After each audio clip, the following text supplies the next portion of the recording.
And one thing you've learned along the way, what the business is powered by We Energies, delivering the energy that powers local business. Fridays at 8 a.m. on 101.7 The Truth. Fridays at 8 a.m. on 101.7 The Truth. Half of American parents cannot afford diapers. Hi, this is WTMJ's Kristen Bry. This spring, WTMJ and the Milwaukee Diaper Mission are teaming up to change that.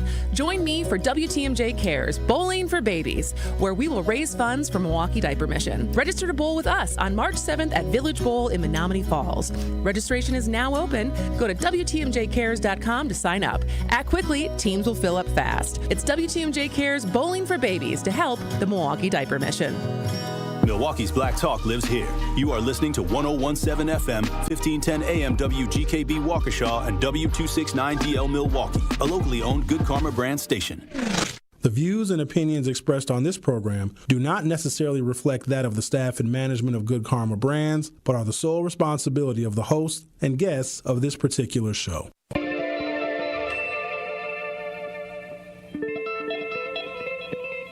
America may have many, many days, but they will be full of trouble. There will be no rest. There will be no tranquility in this country until the nation comes to terms with our problems. Bringing you social and political commentary from his mouth to your ears, breaking down the issues which matter to you. You are not put here to be a white man's footstool.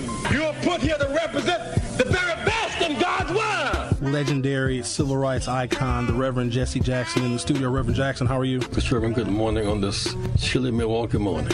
And I am pleased to have one of the founding members of the Black Panther Party, Chairman Bobby Seale. Mr. Chairman, how are you this morning? Good morning. I'm doing just fine. Thank you. From Mr. Eric Holder. Mr. Holder, so good to see you. How are you? Well, I'm fine, man. How you been? It's been a long time. Haven't seen you for a while. The Dr. Cornell West. Dr. West, how are you, sir? My dear brother, you're so kind, you're so generous, man. But I salute you and the work that you were doing there. Doing a magnificent job there in Wisconsin. Stream live on 1017thetruth.com. Call in with your questions or comments. 833-212-1017. Join us on social media at 1017 The Truth. It may not be what you expect to hear, but I will definitely give you what you need to know. Are you ready for the truth? I want the truth. You can't handle the truth. Now, live from the American Family Insurance Studio at the Avenue in the heart of downtown Milwaukee, here is Sherwin Hughes. Good morning. Welcome to the program. Today is Tuesday, February 17th, 2026. I felt today it was appropriate to go back to my original intro, which features part of a speech and also a snippet of an interview that I did with the now late great Reverend Jesse Jackson Sr.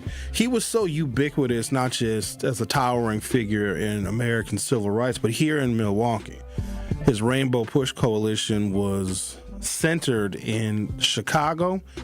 And whenever there was a need for Reverend Jackson, because there were many civil rights battles that have taken place and transpired since the civil rights era right here in Milwaukee, Reverend Jackson would be on the first thing smoking, whether it was coming up here to support political candidates, including State Senator Lena Taylor or our Congresswoman Gwen Moore, or even when there was an attack on religious institutions, particularly black churches, where there was a proposal to have African American churches and churches writ large pay property taxes, which violates the nonprofit status that these institutions have. And I remember there are some churches and religious institutions that do a tremendous amount of community work, which saves governments from having to invest in those exact same community works.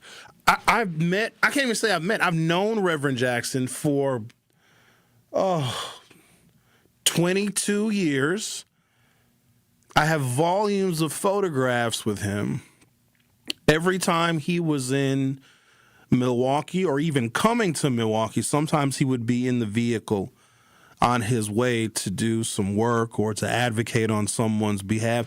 If I was on the air, he would call into my program. And for that, I was so incredibly thankful. So I have this prized possession. It has just become so much more valuable that now I have to get the thing insured. One of the visits to my radio program at WNOV, this is, oh boy, what year is this? It's 26, probably maybe 2014, 2015. I posted the photograph that I took with Reverend Jackson when he gave me this. It was an original glossy 8x10 of him as a young man. He was in his 20s. And he was walking with Dr. King. They were in Memphis. So this was likely one of the last photographs taken of Dr. King. They were walking down a church hallway, and it was Reverend Jackson who was in mid-sentence, you could tell, talking to Dr. King, and Dr. King was looking straight ahead, had this real stoic look on his face. Dr. King would be dead later that day. And it was an 8x10 glossy that Reverend Jackson presented to me on the air at WNOV. I now have to get that insured because both of those men, incredible civil rights icons in their own right, have now gone on to be with the ancestors. But in a conversation with or about Jesse Jackson, because I was always fascinated by his runs for president, both 1984 and 1988. Now, he didn't really get all that far, but we didn't expect him to. It was almost like the audacity of his hopefulness to even attempt to get on the ballot and run for president. Now, we know and knew that he would not win. He would not make it out of a Democratic primary, but what it did do is it forced other Democrats who would go on to win the nomination, but both in 1984 and 1988, Democrats disastrously lost the presidency. In 1984, we're looking at Walter Mondale and Geraldine Ferraro. Side note about Geraldine Ferraro, she was the first woman to be on a major party ticket in the United States of America. Let me just go ahead and say shout out to the Democrats for beating Republicans to the punch. Republicans wouldn't put a woman on a party ticket until 2008. So many years later, a century later, technically. And then in 1988, it was Michael Dukakis who was foiled by the Willie Horton ad, very racist ad that was put out by George H.W. Bush, basically equating Democrats to being soft on crime, and that was a moniker that has stuck with Democrats. I think it kind of sticks to this day. But I don't believe that you have a Barack Obama presidency, which I'm going to talk about today. But I'm going to talk about Barack Obama's presidency in a context. I'm going to be objective today. I'm just going to give you facts and details without rolling in all of the emotion, because I think when we roll emotion into our conversations, we lose the message.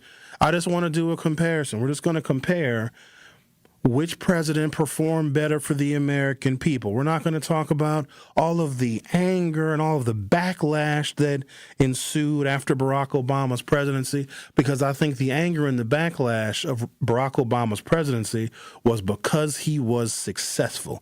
And if you believe that the Republicans are acting in a very extreme manner right now, it is because the other political party had a black candidate that got 2 terms that did very, very well. I think they're a little worried that they're being displaced. And there's these theories, the great displacement theory.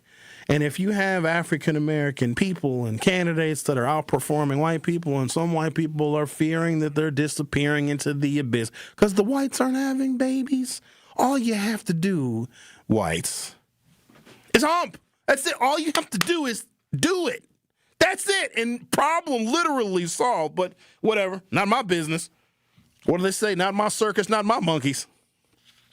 But I don't think you get a Barack Obama without readying and steadying the American people in our political palette because of Jesse Jackson. And to some extent, even Reverend Al Sharpton. Now, we knew Reverend Al when he ran in 2004. He wasn't going anywhere. We just knew. We just knew it. But the whole point is maybe one day America could accept an African-American president just because it would be such a milestone, not just for black people, but for the entire country, but also not so that black people get a whole bunch of stuff. We can't view our progress. And I know this is tough for a lot of people because we use whiteness as a benchmark, as an example. I'm going to say right now, stop doing that. Stop it. Bad example. I can give you a whole bunch of them, just not a good benchmark. Fairness, honesty, decency, justice, those should be the benchmarks. I don't care what your race is. And it seems that one group affiliated with a certain political party has completely lost their way. But a lot of folks think like, okay, if we have like black presidents and black mayors and black sheriffs and black common councils arguing a little bit in the city. They're having, the Milwaukee Common Council, they're beefing a little bit. It's okay. They'll be fine. But there is an understanding that if black people get in positions of power, that they're going to fix stuff for black people. It's not how it works. If Africans stole Europeans and colonized the Americas with forced slavery, European labor, then and only then could black people in positions of power help other black people. But because we did not initiate the colonization, black people and black faces in positions of power are still in a nation that was colonized at our expense. So putting black people in positions of power is not going to fix stuff for black people, because what brought us here was an egregious sense of racism, and that doesn't go away because a black person gets elected. What it can do is it can expose it. It can expose racism so that people realize, like, oh, racism is really stupid. It's preventing us from finding our best and our brightest. It's preventing us from being competitive against these other nations that they may have ethnic challenges and they may have some religious conflicts in those other countries, but they don't have the ingrained, enshrined, structural, and institutional racism that we have. And all it does is it holds America back. So I don't want anyone to think moving forward that if black people get elected, that they're going to just do a whole bunch of stuff for black people. Racism won't allow that. When black people get elected, they can show fairness, honesty, decency, truth, and justice, which, let's just say, the other side has lost. Got a question for you on the YouTube, because it's something that we do every day, because I'm very curious about things. They say I have an inquisitive temperament. When you think back to the different presidential administrations that some of you have been around for and some of you have voted for, and some of you have voted for Republicans.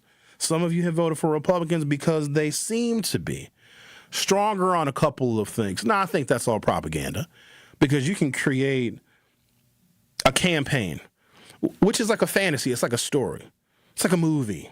Campaign is poetry. Like, oh, when I get elected and when my party takes control, there's going to be a chicken in every pot and a Chevrolet in every garage. That's not always how it is. But the American people like to be sold a dream. It's like when you buy a Powerball ticket. If you win this Powerball, oh my goodness, the fantasies will all come true. Campaigns are very similar. It's like holding on to this lottery ticket, and the election is the actual drawing of the numbers. Yay, my candidate won, and the person I voted for won, and all these things are going to come true. Probably not. Not really.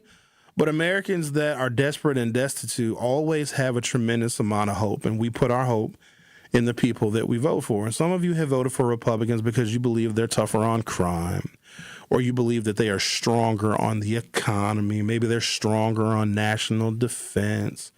Maybe Republicans are more likely to support law enforcement, whatever your reasons are.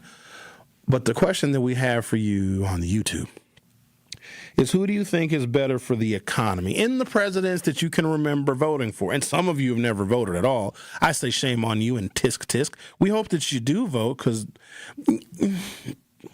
it helps. It helps more than it hurts, especially if you vote for the right candidate. So just with your understanding of how the political parties work and what they prioritize, because they do have very different priorities, who do you think is better for the American economy? So love to hear from you on our YouTube poll. If you go to youtube.com or open up your YouTube app from your smartphone or other mobile device, search 1017 The Truth, hit subscribe, and you'll be able to view the live stream of this program and all of the programs on 1017 The Truth and participate in the chat and vote in our YouTube polls. Reverend Jesse Jackson, the renowned civil rights activist who marched with Dr. Martin Luther King, ran for president and negotiated international hostage releases, died at the age of 84 after a long battle with an illness. The Truth with Sherwin Hughes on 1017 FM will be right back. Don't touch that dial. The Truth with Sherwin Hughes will be right back on 1017 The Truth, The Truth app, and 1017thetruth.com. Half of American parents cannot afford diapers. Hi, this is WTMJ's Kristen Bry. This spring, WTMJ and the Milwaukee Diaper Mission are teaming up to change that. Join me for WTMJ Cares Bowling for Babies, where we will raise funds for Milwaukee Diaper Mission. Register to bowl with us on March 7th at Village Bowl in Menominee Falls. Registration is now open. Go to WTMJCares.com to sign up. Act quickly, teams will fill up fast. It's WTMJ Cares Bowling for Babies to help the Milwaukee Diaper Mission. Hi, this is Sherwin Hughes from 1017 The Truth, and I want to talk to you about something bigger than just buying a house. I'm talking about building a legacy. Owning a home isn't just about four walls and a roof. It's about giving your kids a place where memories are made, where birthdays are celebrated, and where they always belong. It's about planting roots, knowing your neighbors, waving from the porch, and being a part of a community that feels like family. If you've been renting and wondering if home ownership is even possible, Axe Housing is here to work with you. An Axe Housing coach will help you create a plan, a budget, and move step by step toward owning a place you can truly call your own. They've already helped over 4,000 families become homeowners, and many are paying less than they were paying for rent. Don't let where you are today stop your family's tomorrow. Start your journey at axehousing.org. That is ACTShousing.org. Your legacy begins at home. This is The Truth with Sherwin Hughes on 1017 The Truth, The Truth app, and 1017thetruth.com.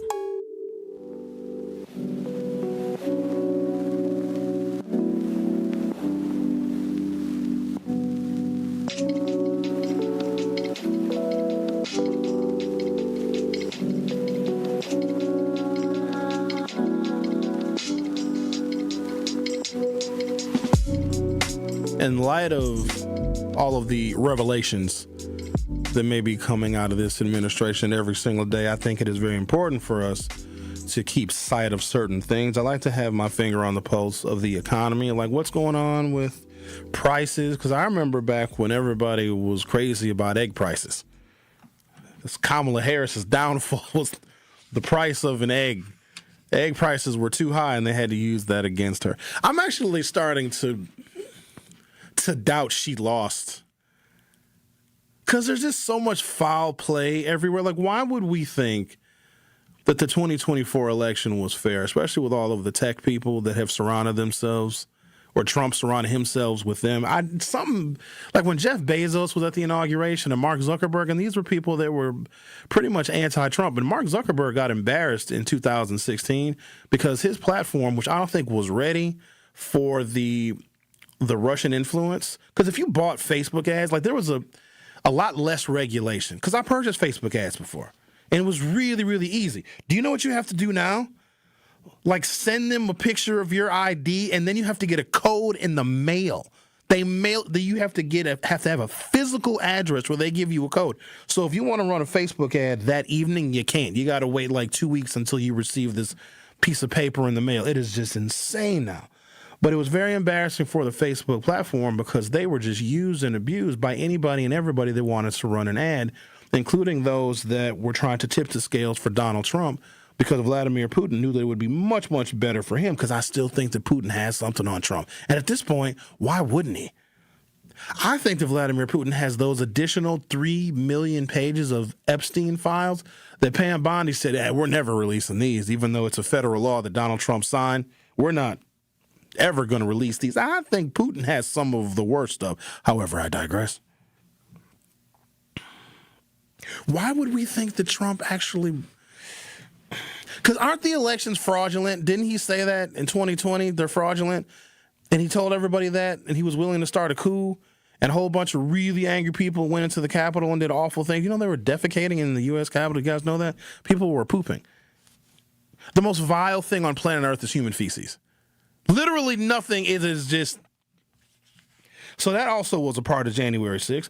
But I think that if you put the narrative out into the universe that, elections are fraudulent, then doesn't that give you the right to cheat? Because you've already created the narrative that elections are fake and manipulated and votes aren't counted and votes are double counted and all these illegals are voting. Isn't there a way that we can potentially manipulate election counts? I'm really starting to think that potentially happened. So the price of eggs, the downfall of Kamala Harris, and probably some manipulations of the electronic transfer of some votes probably has something to do with Kamala Harris losing. So with the current president, has the economy improved? All the things that he said that he was going to fix on day one, has he fixed them? Now, I have my emotional response to that, but I want to see what the data says. Even though they have essentially taken all of the teeth and removed a lot of the staff from the Bureau of Labor Statistics, and if you are the Trump administration, that's probably a smart thing because Donald Trump doesn't like bad data. And if bad data, which is honest and it's factual, and we need this information so we can determine which policy direction that we need to go in. Maybe we need to invest more in job training and job creation and job placement.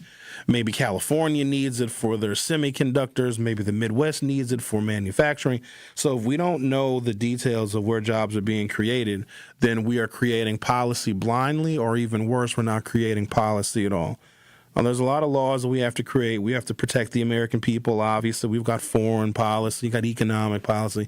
But you have to make it easy for employers to create jobs, because the more people that are working, the less crime, the more federal income taxes are being paid, the more resources that we have to invest in the American people. And that's really what the federal government is supposed to do. It collects money from whomever, workers, corporations, probably to a lesser percentage corporations and more so from workers, and you just invest it back into the American people. Some states simply cannot survive. They can't even run their own state governments if it was not for the federal income taxes that are paid by working Americans. Most of the South, especially the Deep South and the Bible Belt, because their industries are so few and far between, that they need federal investment in order to pave their roads and repair their infrastructure, et cetera, et cetera. So that's just how it's supposed to work. Now it gets a little bit more complicated than that.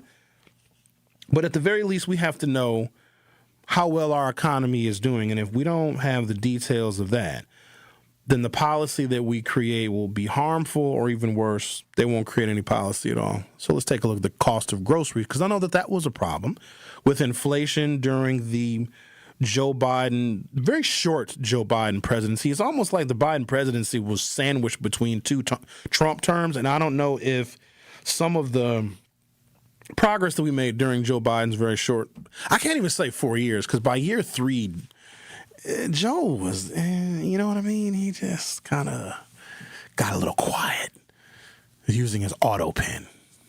In fact, for all we know, Kamala Harris was signing Joe Biden's name on a whole bunch of documents. But no, it's fine. That's what a vice president does. So, okay, grocery prices went up, inflation went up, but inflation went up because when you print money, and we printed a bunch of money, how many stimmies did we get during COVID? About 4 or 5?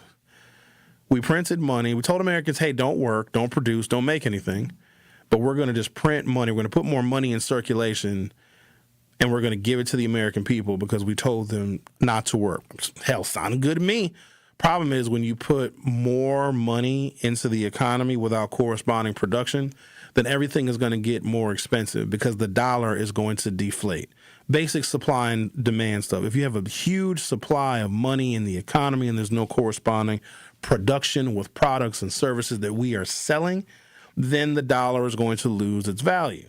So then you have inflation. Naturally, everything is going to get more expensive, but we have more money in theory because money was printed and doled out to the American people. So that was a major, major problem. Now, we also saw the decrease of inflation during the Biden presidency, but if you had 8% or 9% inflation, then the next couple of months you have 3% or 2%. That's still from the inflated 9%, 8% levels from the previous month. So some progress was made, but at the end of the day, everything was made more expensive and the dollar lost its value. So even Donald Trump promising to bring prices down, he was facing an uphill battle because the dollar, our currency, was so incredibly deflated. A little side note on currency. You guys remember how y'all were yelling at me when Trump got elected? You all wanted to see the silver lining. Because that next day, I remember that broadcast I did that Wednesday, that must have been November 6th, 2024. Yikes, that was a rough day for everybody because, okay, Trump won. And it wasn't even a close election. Some of us thought like, oh, we may not know who the president is because the election is going to be so close. That's another thing that raises my suspicion radar. That election wasn't close at all. In fact, we haven't even had a close presidential election since the one George Bush stole. You remember that night where you went to bed and one person was president and you woke up and somebody else was president? And you went to work that day and you came home and it was a different president, and then out of nowhere, Al Gore just surrendered. I'll never forget that. I'm like, dude, fight for at least another day. Well, I'm just gonna say that George W. Bush won the presidency. Al! Come on, buddy. And Bill Clinton was nowhere to be found. You know where Bill Clinton probably was? Epstein Island. Not doing naughty stuff, because he's testifying in front of Congress, I think, soon. Him and Hillary. There's a reason why they're doing that. Why Bill and Hillary have agreed voluntarily, well, kind of voluntarily. They weren't under any obligation to go, but they're going to make accusations that are going to expose other people. I'm going to watch that. I'm going to watch Bill Clinton and his testimony. It's going to be great. So we haven't had any close presidential elections. Barack Obama landslid his elections. George W. Bush's elections, well, in 2004, he beat John Kerry and John Edwards pretty handily. But one of the things that people were looking for and expecting when Donald Trump got reelected this most recent time, because people were looking for any silver lining in that cloud. Because all we had was Donald Trump's previous term, and of course, January 6th. It got so much worse than that. Project 2025, which explains a lot of what is happening right now, nobody read. So just January 6th was enough, and so we were expecting the worst of the worst. I think what is happening right now in this country is even worse than any of us could have ever imagined, and we're only 1 year in. Way worse. So people were saying, well, Sherwin, crypto was going to be the thing because Donald Trump loves the crypto. He's going to make the crypto go up in value, and the number of, it was African-American men. In fact, one used to be employed here. He's not employed here anymore. He was a total crypto bro, and he was supporting it and buying all this crypto because they thought, okay, Trump is going to be a really bad president. We knew that because his resume from his first term was unconstitutional, basically. But people said, at least we can make money off of crypto. If I'm not mistaken, Bitcoin has lost like 50% of its value. It has just bottomed out. Crypto has turned. I was telling people, do not fall for the crypto scam. Anything that is new and that is not tangible, I can't trust it. The stock market has been around since like the 1700s. It's not going anywhere. And it's also a very simple concept. And if you put money away consistently over time, your returns are almost guaranteed. And if the American economy is not expanding fast enough, now we're going to have recessions now, but recessions are where people get rich. That's where you buy stock at really, really low prices because eventually they are going to rebound, and historically they always do. And if the American economy continues to contract, don't worry, we'll just start a war. because wars boost the American economy. It is a perpetual cycle. Even if we have to manufacture a war, we will, because it will boost the American economy. We got out of the Great Depression because of World War II. We had a booming economy on the tail end of the Iraq and Afghanistan wars during Barack Obama, so don't worry about it. Don't invest in the crypto. But all of you that were yelling and screaming, oh, we need to invest in crypto. This is going to be the great equalizer for African Americans. I did a little bit of research. I was like, okay, maybe the crypto people were right. People were yelling at me because I was saying no to crypto. It was a scam, especially people that do not have a high level of financial literacy, because those are the people that want to get rich quick, and you end up getting ripped off. It's always the people that don't know a lot about money and the patience you have to have if you want to grow your money and how you invest your assets. And buying a house, I'm back with Axe Housing, in case y'all didn't know, because I need y'all to start buying houses. I need y'all to start buying houses because I've heard way too many horror stories about Barada. So can we you can put Barada out of business by owning your own home, and lo and behold, you'll have assets and you'll have equity. Holy smokes, you'll be able to get out of debt. Imagine that. Be able to help pay your kids' college tuition. Oh my God, could you imagine? You'll be able to start your own business and you won't have to worry about renting from Barada. Some of you, though, as homeowners, will be worse than Barada as a landlord, because if your hot water goes out, you probably won't do anything about it either. Now, don't let me digress. I got a point I got to make now. So I'm back with Axe Housing. You're going to start hearing those commercials because we want you guys to purchase homes. Okay, so you can have some money. So I did a little research. At the time, African Americans were really promoting crypto. I thought that the black community owned like 50% of the crypto market. And there was actually some demographic detail on who actually owns crypto. And it was broken down by race. It was really fascinating research. And then when I talked about it, after I found the research, I talked about it the next day on the air. Everybody got quiet. The average African American, the way we were screaming and yelling, oh my God, crypto and Donald Trump is president, we're going to get so rich off of crypto. Do you know what the average African American held in crypto? The average? $190. What are you doing with that's dinner? That's a nice dinner and some wine. Sure, we gonna get rich off of crypto. Okay, how much do you have? $34.19, but watch it grow to $88 billion. The Truth with Sherwin Hughes on 101.7 FM. We'll be right back. Don't touch that dial. The Truth with Sherwin Hughes will be right back on 101.7 The Truth, The Truth app, and 101.7thetruth.com. Injured at work, unable to work due to health problems, or denied veteran benefits you're entitled to? Last year, Tayback Law returned over $73 million in wrongfully denied VA and Social Security benefits to people in our communities. Tayback Law celebrates Black History Month by bringing its message to 101.7 The Truth. The team is thrilled to see Milwaukee achieve this exciting new outlet for speaking truth to power. And Tayback Law is always ready to fight for you. Call Tayback for the payback. TaybackAttorneys.com. You served behind the desk.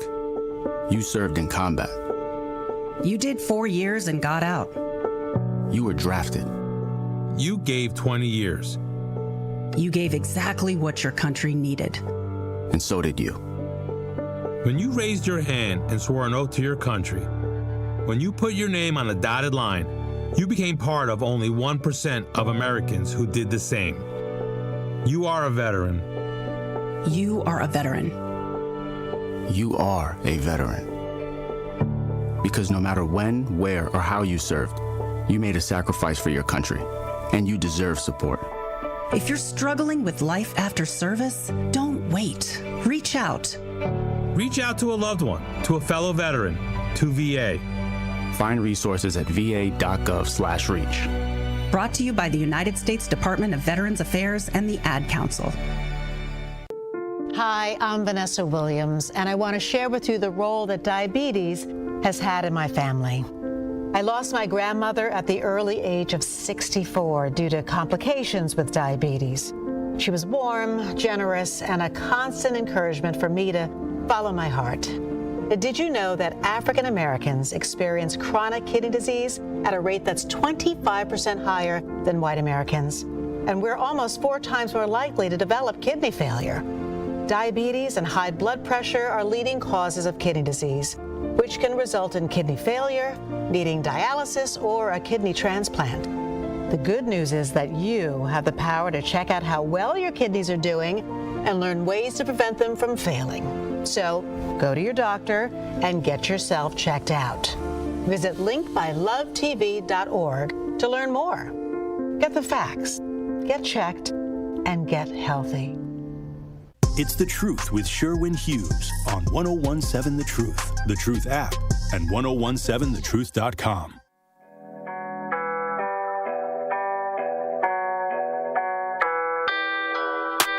I rock your world and then your body. Yeah, I'm sorry, I'm not sorry. She's almost there. So the last, I'm going to say 36 hours, of the Biden presidency. Bitcoin was at $103,000. It actually went on one heck of a ride during the month of January 2025. So Joe Biden was president up until January 20th, 2025. So on January 18th, 2025, so the last couple days of Biden's presidency, Bitcoin was at 103,545. We're talking about nearly all-time highs. At that point, Trump gets elected, Trump gets inaugurated, Bitcoin then spikes to 122,260. You know what it is now? Half of that, 66,000. So if you put a whole bunch of your money in crypto, and a lot of you did, I wish you wouldn't have, you are at about half of what you invested. I don't know if this is the time to do it, but there's so much corruption. I don't even know how to put it to words. Are you guys familiar with prediction markets? So there's, how do I even put this to words? Okay, a prediction market is, it's sports betting. Who's going to win this game? How many points are going to get scored? How many gold medals is Finland going to win in the two-person luge? Have you seen the two-person luge? Can somebody explain to me why you have two men laying on top of each other? One of them can't even see. Andrew, have you seen the two-person luge? Of course, big Olympic guy. Okay. You know, it's a relatively new, it's new for women. Yeah. Can you do me a favor? Can you find a picture of the two-person luge and just put it up on the screen? I'm still going to just talk about other things, but I want people to see the two-person luge. I just find it a mite unusual, and sometimes I need validation for my sentiment because I don't want to be the only one thinking that the two-person luge. It is two men laying on top of each other on a sled wearing bodysuits. Now, it's an athletic sport. It's an Olympic sport, and most of us cannot do it. Most of us cannot do the two-person luge because I'm not. What's worse, to be the man on the bottom or on the top? Because they're laying on top of each other on a sled. There only needs to be one person. It's a one-person sled, but they stack people on the. So a prediction market is basically betting, but also here's another example of the prediction market. I was watching the Sunday morning talk shows, and Hakeem Jeffries was on one of them. I think it was Face the Nation. And the prediction market had a category. It said, hey, Hakeem Jeffries is going to be on Face the Nation. And they have odds on what Hakeem Jeffries might say. If he says Trump, the odds are 2-1. If he says unconstitutional, the odds are 3.5-1. If he says government shutdown, it had all of these potential terms that you would expect the minority leader in the House of Representatives to say. And they also do this with news broadcasts. So even networks that are considered liberal, because they don't want to seem biased, they are now playing to the prediction market. And I have seen a number of broadcasters that are familiar with, so let's say Sherwin Hughes is doing his radio show. The prediction market would say, okay, we're going to give you odds that Sherwin Hughes is going to mention the economy, going to mention Trump, going to mention the Milwaukee police, and you can bet on what I may potentially say. And because me being the host And I can also see the prediction market. I can bet on what I am going to say. Does that make any sense to you guys? One of the prediction markets is called Kalshi. Kalshi. And so if I know that I'm going to talk about Trump and the prediction market has picked up my radio show to where it is now listed, don't worry, it ain't listed yet. And if I see the prediction market has odds that I may mention Trump or the police or Democrats or the 2028 presidential election, it will put odds on what I may and may not say. So I can place bets on what I may and may not say, and so can you. And so news broadcasts don't want to seem biased. So they're saying, well, we're not harming Trump and we're not promoting the Democrats. We're just playing to the prediction market. So if the prediction market says that Chris Hayes on MS Now is going to say Donald Trump 3 or 4 or 12 times, or Rachel Maddow is going to talk about ICE and Customs and Border Patrol, she can say, no, I'm not going against Trump. I am playing to the prediction market. And there are people, including broadcasters, who are betting on their own words and getting rich. It is the most insane thing I've ever seen. It is legitimized gambling and legalized corruption. I knew that we were in for one when, whether it was state law here in Wisconsin and the Supreme Court legalized sports betting, and it is going insane. Whenever you have a new I'm not going to say it's unregulated, but regulations are always low in a Republican administration, and you essentially let gambling be a free-for-all within the administration that does not like regulations. Like, what do you think is going to happen? But this prediction market thing, I knew of it, but I thought it was just a new way you can bet on sports. Prediction markets are everything. Go check it out. Don't do it now, because some of y'all will get addicted. Andrew, were you familiar with prediction market? It's a relatively new thing. Yes, I was very on the ground floor. Oh, you were? Yeah. Have you ever? I don't want you to. You remember the Robinhood app where you could bet on stocks and stuff? Absolutely. Yeah, so I was in on that like in college, and I jumped out pretty quick. I realized that this was going to become a problem. Robinhood would turn off trading for certain stocks, and that made a lot of people really upset. So I got in on AMC, and when AMC was going through the roof, I wasn't using Robinhood to trade, but I saw that some of my investor friends that were using the Robinhood app to trade stocks could no longer purchase stocks because Robinhood would cease trading. You could not purchase that particular stock. I also have a horror story about meme stocks. I'm embarrassed, but I think at some point it'll be therapeutic for me to talk about it. At one point in time, I had AMC is a movie theater chain. That stock went like in a day. It went from like, I shouldn't say a day, maybe like 3 days. It went from like $7 or $8 a share to $77 a share. An insane run. I was looking at my account because I was an early investor in AMC because there were a lot of people online that were talking about it. A lot of traders were saying, you know what, AMC is going to be the next thing. Don't trust us, it's going to be the next thing. And they were right. I had a dollar amount in my account. I used Vanguard to trade, where I could have paid off my mortgage and then some, okay? And instead of selling my shares and paying off my house, I was like, this AMC will double again. It sank like a Led Zeppelin. Can you imagine having a dollar amount in your account from one stock inside of a week to where your house can be? My house would have been paid off, and I had like a year's salary on top of that.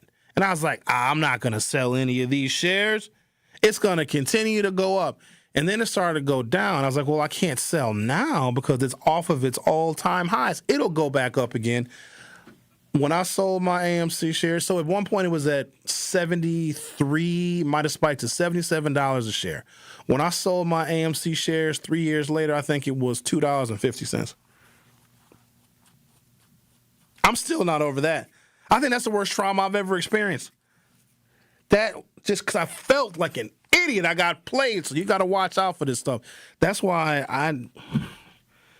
there have been a number of sports betting firms that have wanted to do business. And I think that we were promoting one here at 101.7 The Truth. I was very much against it. I don't like promoting Vice because I don't think that the people that listen to my program, if people listen to other programs and they want to get involved in betting and gambling, that's them. But I have like a responsibility to not promote Vice on my show. So you guys know that I drink, but I don't have any liquor advertisers because I wouldn't want to promote something like that because some of y'all would get a little too drunk. You know what I mean? So, all right. Take a break, come back. Oh, the cost of eggs. We're going to talk about that. The reason why Kamala Harris lost. Oh, and she was a black lady. And Trump probably stole the 2024 election. But we're going to talk about the cost of groceries. Have they gone down? Is everything cheaper like Donald Trump said everything would be on day one? Let's take a deep dive and look at the American economy.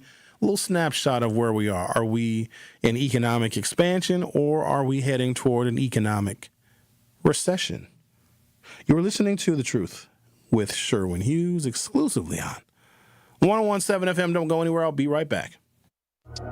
The Truth with Sherwin Hughes returns after this on 101.7 The Truth, The Truth app, and 1017thetruth.com. Are you ready to level up your mindset, your money, and your future? Join Coach Erica Odom, real estate investor, success coach, and published author for On the Journey with Coach Erica. This month's episode airs Wednesday, February 18th at 6 p.m. and focuses on why real estate is a mindset before it's a move. Coach Erica welcomes Cortez Perry, author and entrepreneur, and realtor Brianna Job as they share the routines, discipline, and mindset that sets successful people apart. Tune in to On the Journey with Coach Erica live on the award-winning 1017 The Truth. Life isn't a single moment. It's a shared ribbon that bends through the years. It binds us to the things and people we love most. One insurance company knows this because they live it. For 100 years, we've been with your family for the moments that matter most. Erie Insurance. Find a local agent at erieinsurance.com. We need to optimize the PID controller for smoother robotic movements. Our data analysis shows a significant correlation between the variables in both control groups. The test shows you've experienced an acute myocardial infarction. As you'll see on the syllabus, this course will largely focus on the Mesozoic era. Get your child the access every child deserves. Enroll your K through 8th grade child by February 28 at Milwaukee College Prep, mkeprep.com/enroll. Hi, this is Sherwin Hughes from 101.7 The Truth, and I want to talk to you about something bigger than just buying a house. I'm talking about building a legacy. Owning a home isn't just about four walls and a roof. It's about giving your kids a place where memories are made, where birthdays are celebrated, and where they always belong. It's about planting roots, knowing your neighbors, waving from the porch, and being a part of a community that feels like family. If you've been renting and wondering if home ownership is even possible, Axe Housing is here to work with you. An Axe Housing coach will help you create a plan, a budget, and move step by step toward owning a place you can truly call your own. They've already helped over 4,000 families become homeowners, and many are paying less than they were paying for rent. Don't let where you are today stop your families tomorrow. Start your journey at axehousing.org. That is ACTShousing.org. Your legacy begins at home. This is The Truth with Sherwin Hughes on 1017 The Truth, The Truth app, and 1017thetruth.com.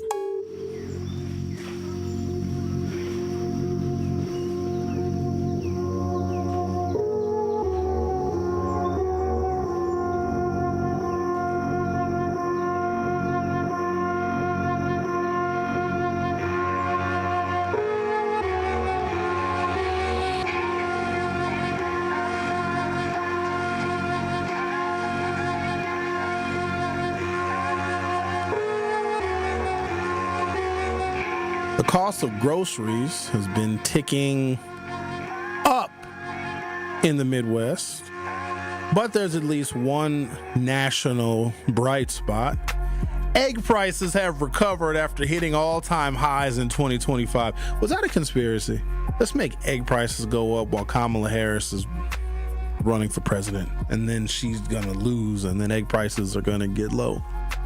Are people even eating eggs like that? I thought eggs were high in the cholesterols. Side note, what is this thing with everybody is crazy about how much protein they're getting? Are you guys noticing this? That everything is advertising protein, and we got to get more. Human beings, the Western diet, Americans have never had a shortage of protein. It's like this new marketing thing, just trying to get people to eat more meat. It just came out of nowhere. Andrew, by all means, please shed some light on this. Do you know why this is, Sherwin? Please tell me. Ozempic. So all these fast food places are promoting protein because Ozempic users can digest protein better than they can digest like other things. And if you're on Ozempic, odds are you're not going to change your eating diet either. You're still going to go to your Wendy's and your fast food places. So they said, you know what? We're going to be ahead of the curve. We're going to put more protein so our newly slim consumer base can eat our food still. Wow, thank you for that. Yeah, I had no idea. Like every other restaurant, like fast food restaurants, where they'll advertise, Subway's got this thing. Oh, the protein power pack snack lunch sandwich. Oh, this got 30 grams of protein. Even some of the food influencers on social media are always starting with, do you want to get extra protein? Full disclosure, I got to go to my doctor regularly because, hell, I got health insurance, and that's a luxury nowadays.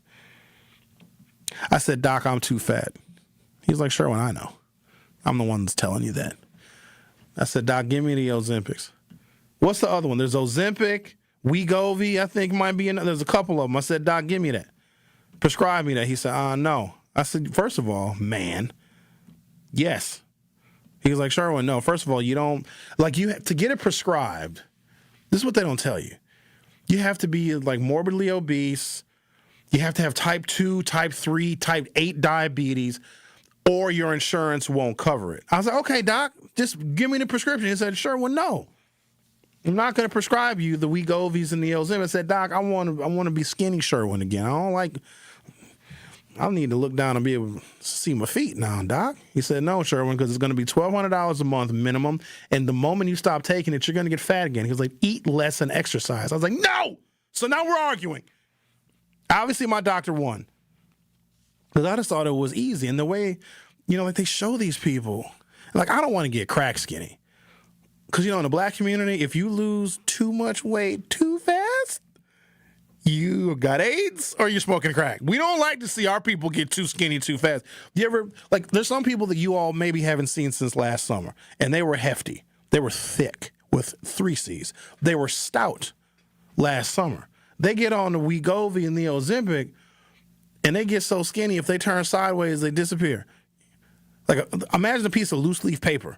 When you look at it head on, it's a wide piece of paper. You turn it sideways, it gets paper thin. Some people look like a piece of loose leaf. I can name a few people, actually. The cost of groceries has been ticking up in the Midwest. This comes from our Journal Sentinel. But there's at least one bright spot. Egg prices have recovered after hitting all-time highs last year. In January, Midwest grocery prices were up 0.4% from December 2025 and up 2.4% from a year earlier, according to the latest Consumer Price Index report. The increase comes after last month's report showed Midwest grocery prices remained stable toward the end of 2025. Nationwide, the cost of food at home increased 0.2% last month. That's down from 0.7% increase in December of 2025, meaning grocery prices rose at a slightly slower pace in January. Egg prices in particular were down by more than $2 in January when compared to a year earlier. So can we put this all into context as to why more grocery stores are closing? At some point during the program, I'm going to get to where incomes are. Have incomes risen? So even if there's a modest increase in grocery prices, which for some people, if your income is already too low, any increase in grocery prices is a killer. So if your income is not rising higher than the cost of goods and cost of services and the cost of eggs, it can force some grocery stores, especially those that have higher overheads that don't do a tremendous amount of volume, Because there's some big volume grocery stores that can buy in such tremendous bulk that their unit price for fruits and vegetables and other produce and packaged foods is so much lower than the mom and pop neighborhood grocery stores. But we want the mom and pop neighborhood grocery stores because they're mom and pop and they're in the neighborhood. But their overheads are a lot higher. And so if there are increases in grocery prices, those local grocery stores that we love so very much but mysteriously don't shop at, they have to raise their prices just so they can make a little bit of a profit. And I assure you, very few business owners want to be in business just to provide a nice service to people in the community. They have to make money. They have to pay rent. They've got to pay for utilities. They've got to landscape. They've got to snow remove. They have got to make money. And if they're not making money because the products they're selling are going up and the people that live in the surrounding neighborhood, the consumers of those products, their incomes are going down or staying flat, it's a recipe for disaster. It's just a tired narrative that when something closes in the African-American community, people think it's because of theft. No, it really is because of the economy, and I'm going to have to prove that today, and I got the information, the data, and the details to do that. We're going to do a snapshot of the Donald Trump economy because we have to start putting this in context. Because if it was happening during any other presidency, people would blame the economy. But if things are closing in these days and times, this will show you how the perception of racism has permeated everything. Oh, a grocery store in the black community is closing? That's because they're stealing. But if it was any other president, people would say, oh, wow, that's really bad. Maybe the economy is doing a dive. And it is. There's something that's been happening very quietly because this administration is not giving the American people data and facts because they've essentially gutted the Bureau of Labor Statistics. Home foreclosures are rising right now at a rate where it is now considered critical, and we're not even talking about it, but I'm going to talk about it. Stay tuned for Hour 2 of The Truth with Sherwin Hughes. This Black History Month, 1017 The Truth, opening up the mic to Milwaukee's youth, young boys and girls sharing what Black history means to them in their own words. I'll be reading and sharing your submissions with the 1017 The Truth audience all month long. Our voices, our stories. If you know a young person with something to say, share their message on social media, tag at ToryLowe_King or 1017 The Truth. Let's amplify their stories together.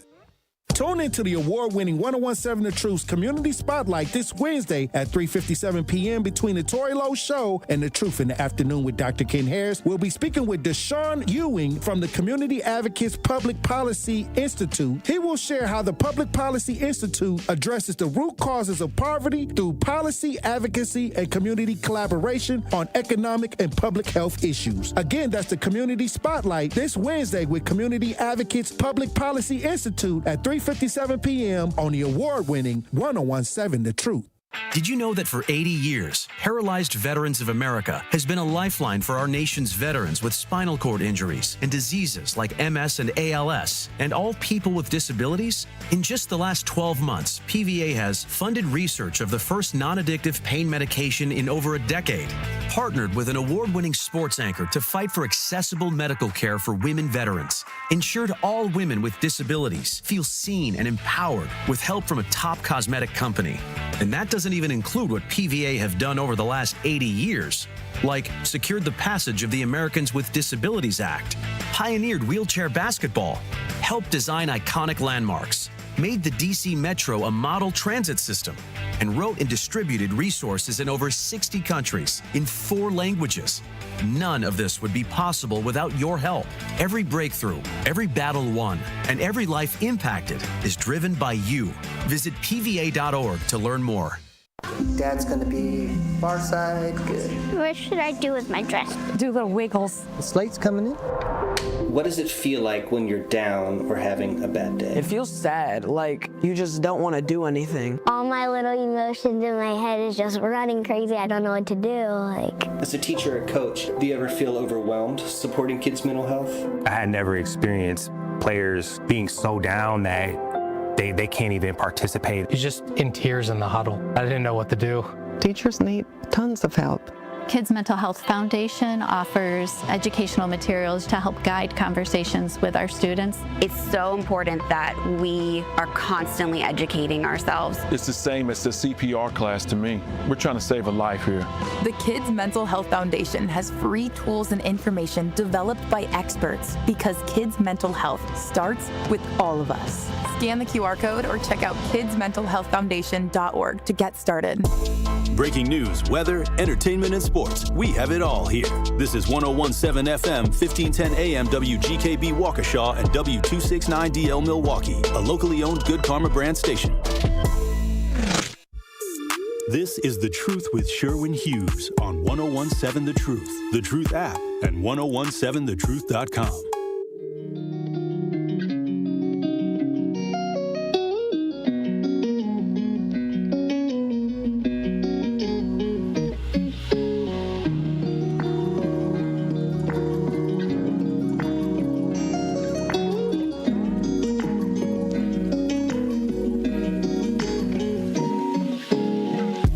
Welcome to Hour 2 of The Truth with Sherwin Hughes. There is another home foreclosure crisis going on. I'd like for us to get out ahead of the curve because when banks are confiscating property, potential home buyers are not always the first ones to purchase those homes from banks. There are a lot of people who already own a lot of property. Sometimes they're hedge funds, sometimes they're corporations, sometimes they're guys named Joe Barata. And what that does is it takes homes that could be owned by people where you can raise your kids and you can make all sorts of memories and have a place to call your own. You're going to end up renting that property. And so if we can get out ahead of that, I think that we should. So I have an article here from the Daily Mail that right now calls the home foreclosures that are happening right now in the United States a bloodbath. Banks took 40,000 homes in the month of January, and it's just getting started. And we're not hearing anything about it. Any other presidential administration would say, oh boy, we got some stuff going on. We don't want to have another home foreclosure crisis because it guts the American economy in more ways than meets the eye.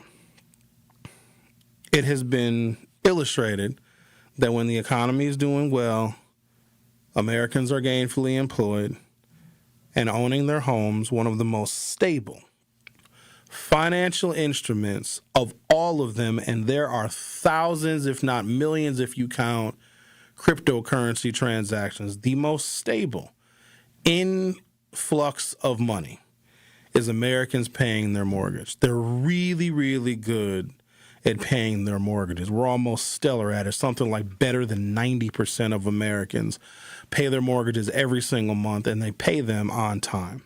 Well, Wall Street likes anything that seems to be a stable instrument. A stable instrument is money that is guaranteed coming in on a predictable date because you have the date in which your mortgage is due, and most people pay their mortgages when it's due, maybe even a little bit sooner, you see. So what Wall Street does is it packages these mortgages so it will buy millions of them, and it will package them. Because think about it, if you own millions of mortgages, you have got, on average, I think right now a mortgage is something like $2,000 a month, $2,300 a month. Multiply that times millions. And this is money that is coming in every single month. And what Wall Street does is it takes the stability of us paying our mortgages and it creates other investment instruments called tranches. And they sell the tranches out on the open market, on the stock market. Sometimes they're rolled into mutual funds. Sometimes they're rolled into your employer-sponsored retirement funds. You got to remember this now. Us paying our mortgages is one of the most stable, investable financial instruments that there is. But what do you think happens when people stop paying their mortgages? Not only will those tranches become worthless, the entire American economy will collapse. That is what happened in 2007 and 2008. Because with the Bush administration basically having you just signed some documents, you didn't have to prove your income, and anybody could get a house. And you had a whole bunch of people that took advantage of that. No income verification, none of that stuff. People were buying houses with 580 credit scores left and right. Stated income is what they called it, because George Bush wanted to do a couple things. Deregulate mortgages, But also he wanted to increase the number of minorities that own homes. And he did it by taking away all of the regulations and allowing banks to basically give homes away to anybody without checking people's credit or even verifying their income. So here's what would happen. You can get these adjustable rate mortgages, right? So you can buy a $400,000 house in the year 2003. And you could do an interest-only loan, let's say, for 3 or 5 years. So let's call interest rates, 6% at the time. Maybe they're a little bit lower. But let's just say your $400,000 house plus your escrow for property taxes and your homeowner's insurance was $2,900 a month. But if you just paid interest only with an adjustable rate mortgage, you might only be paying $600 a month, but for a prescribed amount of time. Now, remember, people are paying their mortgages on time, and they've got these stated income houses that nobody could afford, but it's okay because when your adjustable rate mortgage goes up to your normal mortgage payment of $2,900 a month, you'll just sell the house and make a whole bunch of equity, right? Are you following me so far? You could go to a bank and say, yeah, I make $300,000 a year. Bank would be like, okay, cool, here, sign here. There you go. Here's your house. Here's the keys to your house. You can just buy the house.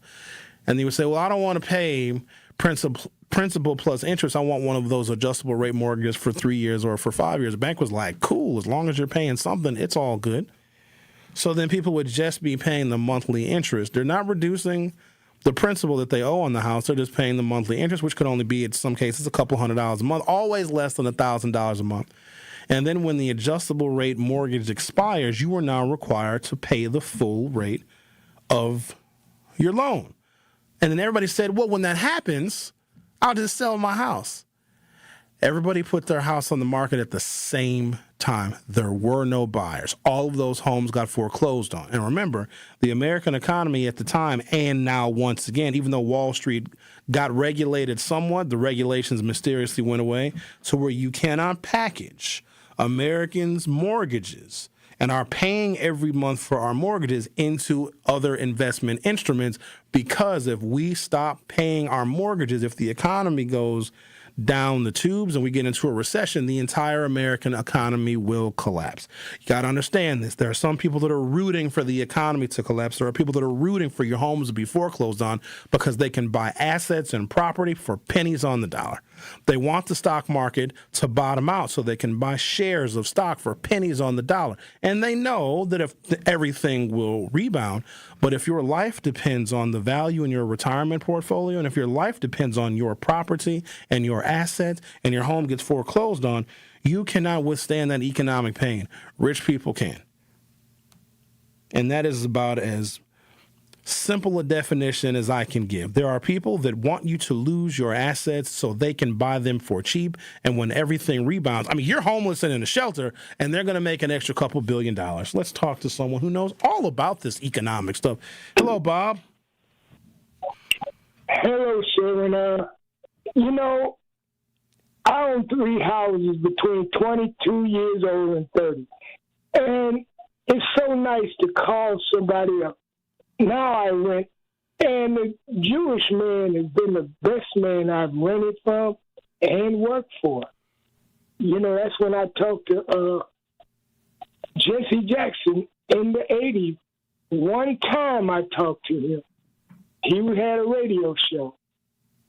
Owning a house, it's a lot of responsibility. You can't play the roof, cutting the grass, doing it's kind of, it's no plaything.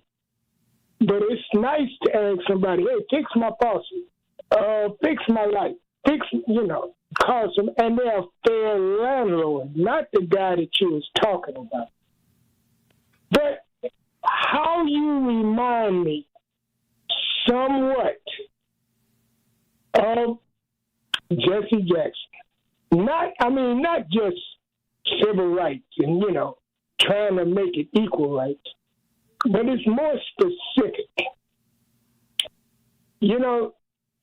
What awed me about Jesse Jackson, there's an enormous amount of information that he says and talks about. And it was so invigorating, the enormous, and that's how you remind me of him. You have you get a lot of information.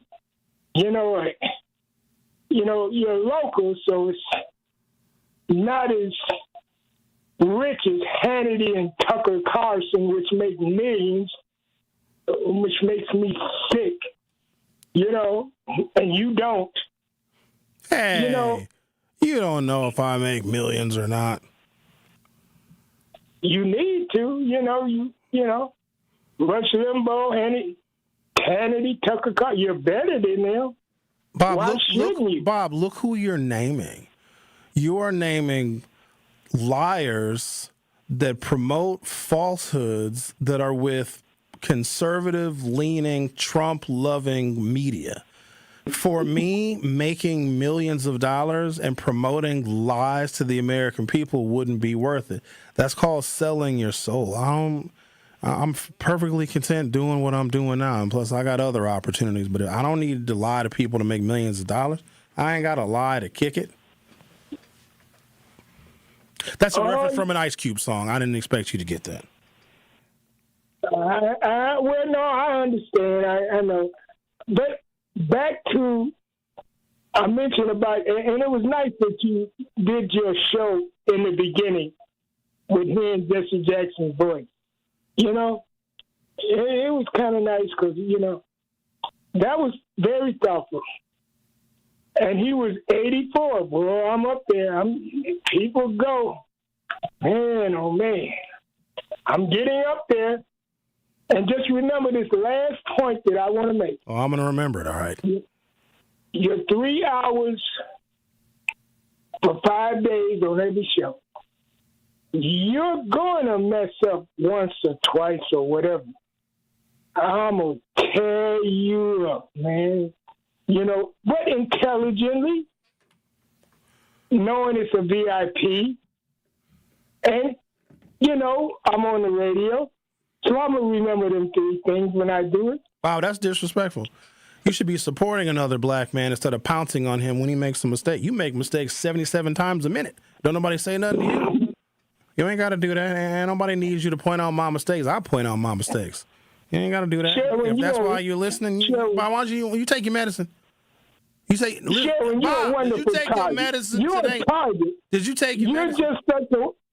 You're just such a wonderful target, Sherwin. I have to say that, man. I'll see you later, man. The one-armed bandit gonna say I'm a target. Oh, Andrew, I didn't check the YouTube. Did you put up the men losing? What happened? I want to see it. Do you put it up? Oh, you just put it up for a little while. I just want it up for my whole show. I feel like it's a conversation piece because I didn't watch these Olympics. I don't know what it is. I can't get excited for America.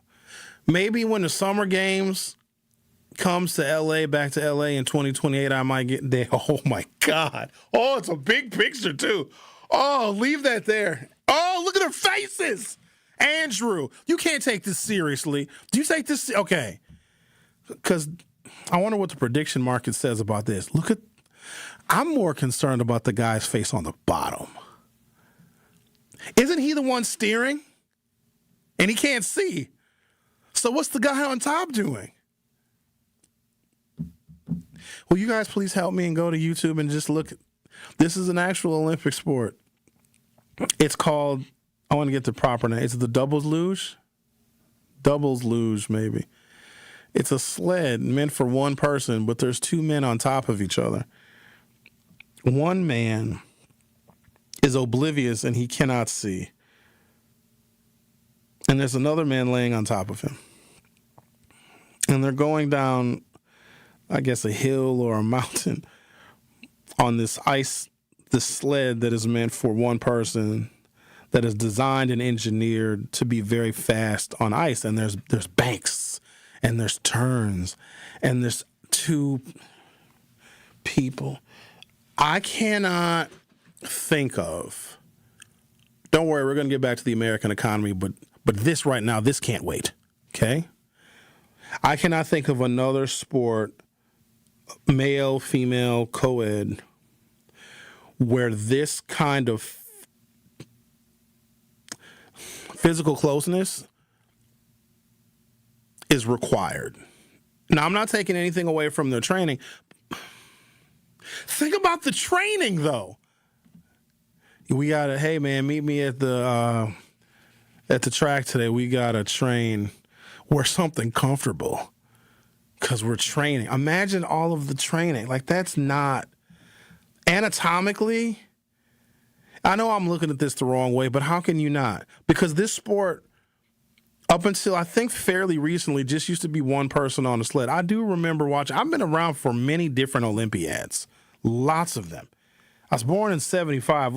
I don't know, 20 Olympics? What's the plural? Olympics. Olympiads?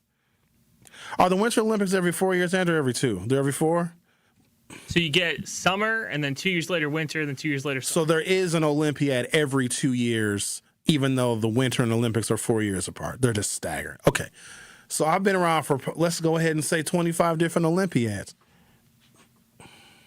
At least in boxing, when people are close, they're trying to beat each other up. It's like, ooh, get off me. Boom, I'm going to hit you if you get too close in boxing. This is, let's go down the hill together. No, you get on top. How do you decide who's on top? Do you switch? Is one person better at being on top? Is one person a better top? These are legitimate questions. I want answers because some of you have been watching this.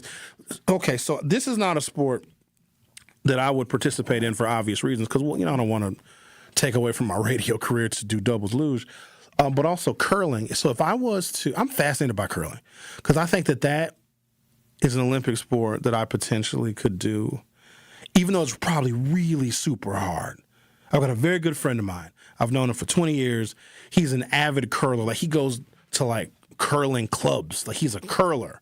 And he also lives in Duluth, Minnesota, where it makes a lot more sense. But he loves curling, and he'll post on social media, not just when the Olympics are on, but just like year-round because he's a member of a curling club. And, man, when curling comes on the Olympics, he just freaks out. He, like, live tweets the curl. He's like, ooh, look at that brushing. Look at the way they threw that stone. Look at the way that they did the curling. Curling just seems like it's something I could do. But this here? Are any of you familiar with the doubles luge? I feel like we should just leave that up, Andrew. I just want people to understand. I'm not disparaging the sport because let me be clear. I can't do that. I'd have to be on the bottom, though, if I did it. Because, I provide more surface area. But also, I think that the more, correct me if I'm wrong, but this would be physics. The more weight you have, the faster you're going to go downhill because the more inertia you have. And I'm pretty stoutly built. You know what I mean? I'm thick. I'm a heavy-set fella. So I'm going to take a break. I'm going to come back. I'm going to talk about the home foreclosure crisis that is currently happening under this administration, where there is no obligation to be honest with the American people about what is actually happening with the economy. It is tanking right before our very eyes. The Truth with Sherwin Hughes will be right back. The Truth with Sherwin Hughes returns after this on 1017 The Truth app, and 1017thetruth.com. Truth Nation, something big is coming. The Summerfest lineup you've been waiting for is dropping soon, and 1017 The Truth is getting you ready early. From February 16th through February 19th, we're giving you a chance to win T-Mobile 9-day power passes so you can experience it all. Listen throughout the day for your shot to win and get plugged in before the official lineup announcement. Don't miss out. The countdown is on. Only on 1017 The Truth. Life's better with Drive My Way from American Family Insurance, because we know it's more than just a car. It's your escape pod, your adventure mobile, your memory maker. And we help protect the dreams that drive you. Personalize what you pay for auto insurance and you could save between 10 and 35%. American Family Insurance. Get a quote and find an agent at amfam.com. Products, pricing, and availability vary based on the way you purchase insurance and by state. Unsafe driving behaviors may increase your rate. American Family Mutual Insurance Company, SI, and its operating companies, 6000 American Parkway, Madison, Wisconsin. From From my family and myself, I would like to say thank you to Gruber Law Offices for taking such good care of us. I would say thank you because you're so human and so much of a friend during the whole process. I'm super grateful for them representing me and doing all that they did for me. I would just say thank you for making me feel better. That's why I'm here, to say thank you, thank you, thank you. Gruber Law Offices. One call, that's all. A penny saved earns you a whole new look. Nicovani's penny sale is on now. Buy one item at the regular price and get a second item for just 1 penny. Suits, shirts, and more for mere pocket change. In honor of Black History Month, Nicovani's is offering this incredible deal throughout February. So don't miss your chance to step out sharp for 1 measly penny. Visit Nicovani's on the 2nd floor of Mayfair Mall before February ends. Nicovani's penny sale. Some exclusions apply. See store for details. This is The Truth with Sherwin Hughes on 1017 The Truth, The Truth app, and 1017thetruth.com.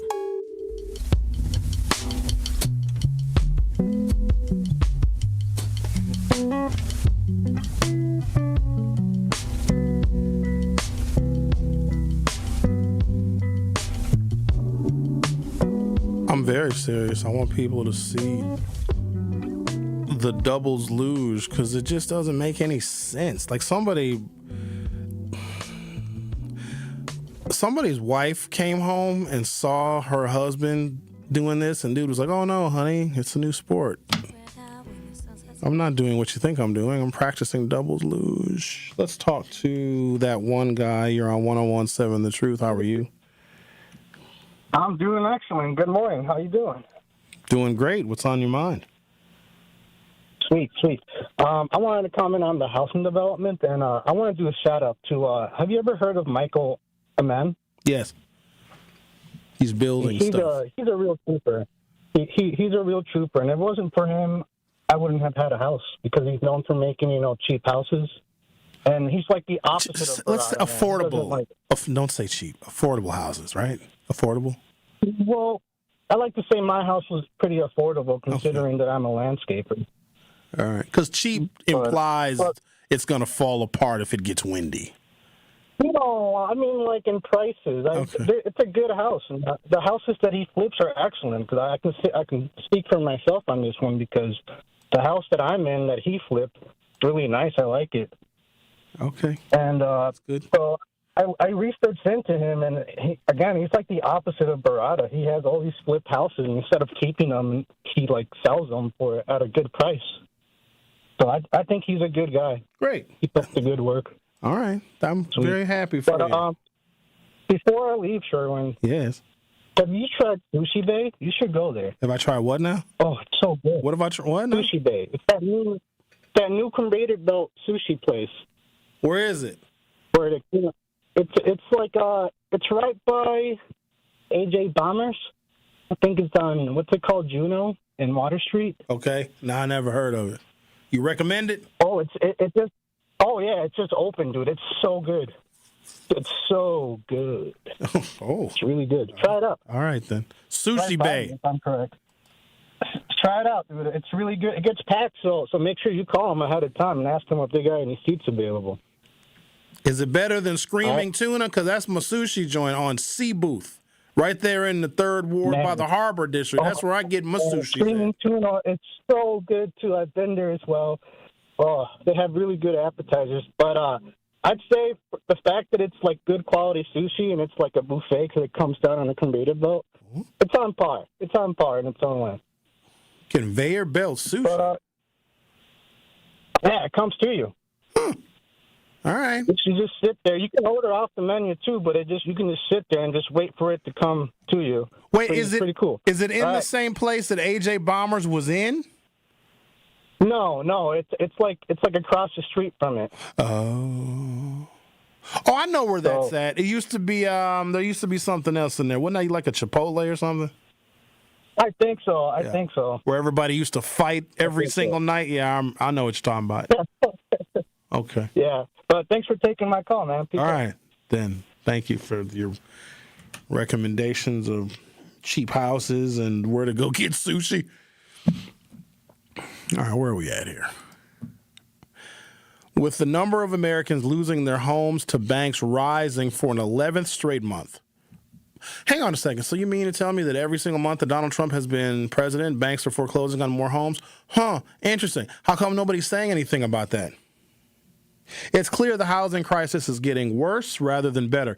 U.S. foreclosure activity jumped again in January of 2026, totaling 40,534 properties, facing foreclosure filings, a 32% increase from the same time last year.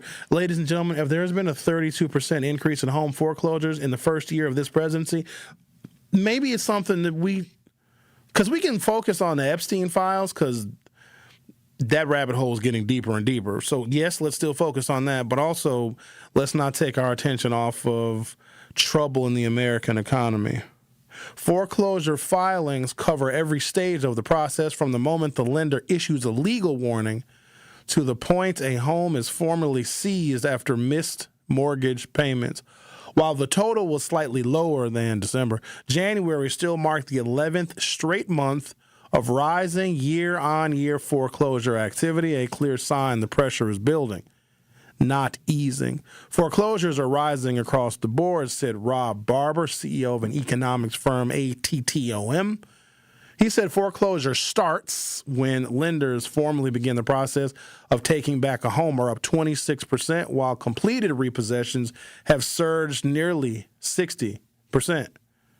That strain is already rippling through neighborhoods as banks take control of more homes. They dump discounted properties back onto the market, dragging down surrounding home values and wiping out equity for nearby owners who've never missed a payment.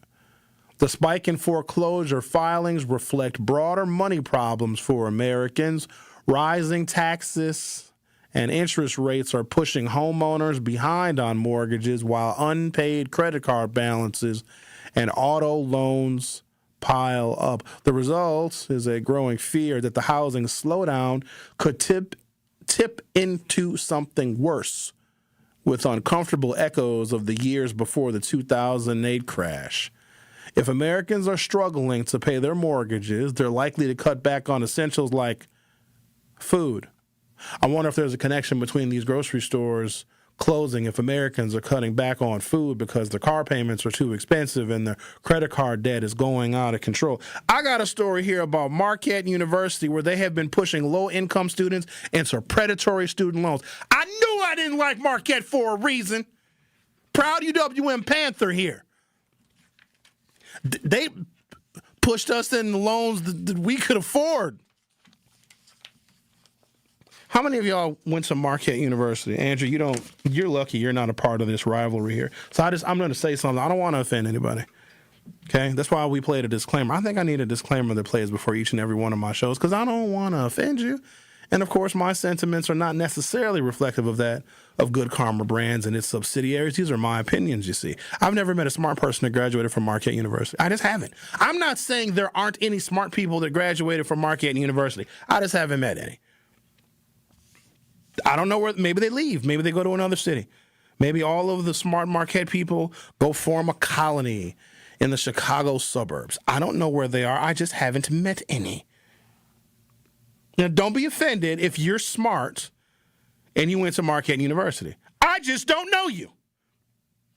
Okay? I got to get to that story. Or should I save it? Do I save it? No, I got to get to it because it proves my point. I'm going to take a break, come back. I'm going to do a snapshot. Who did better? Barack Obama or Donald Trump when it comes to the economy? Oh, let me check our YouTube poll. Our YouTube poll is asking, who is better for the economy, Democrats or Republicans? Well, look at that. I can't believe this. 82% of you say Democrats are better for the economy.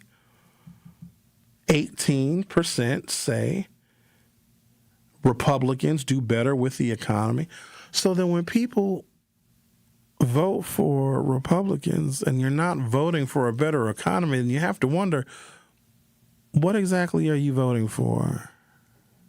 The Truth with Sherwin Hughes on 101.7 FM. We'll be right back. The Truth with Sherwin Hughes returns after this on 101.7 The Truth app, and 1017thetruth.com. Natural gas is a clean, reliable, and convenient source of energy delivered directly to you through underground pipelines. The pipeline system has an excellent safety record, but there are clues that can help you identify a potential hazard. If you smell the strong odor of rotten eggs, hear an unusual hissing sound, or see blowing dirt or debris, it could be a natural gas leak. Leave the area immediately and call We Energies at 800-261-5325. We Energies. People you can trust. Energy you can depend on. Do you hear that? And that? And that? Those are the sounds of a healthy and vibrant community. And to this United Way volunteer, nothing sounds better. They're the sounds of children being given greater chances to succeed in school. The sounds of neighbors receiving the support needed to overcome challenges, both big and small. They're the sounds of families gaining access to quality health care and nutritious food for their tables. And they're the sounds of members of our community who've benefited from United Way's financial education programs. See, wherever there's a need in our communities, there's a United Way. People working together to respond and growing the good for everyone. United is the way. So join us by getting involved or giving back. Learn more at unitedway.org. Coming with straight truth. We can do anything when it comes to being organized, when it comes to making sure that we're active, when it comes to making sure that we're holding people accountable and making sure that we get something out of the deal. Y'all don't know how to make deals. Y'all mad at Donald J. Trump because he's trying to make deals or trying to say that he's the master of the art of the deal. Well, okay, what deals is you trying to make? Catch the Tory Lowe Show every weekday from 1 p.m. to 4 p.m.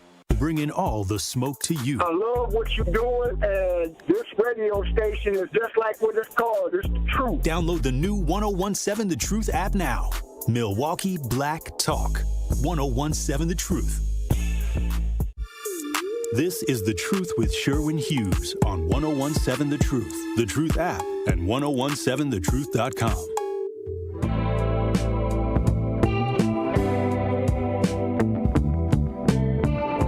The award-winning 1017 The Truth proudly celebrates Black excellence and the most monumental moments in our history.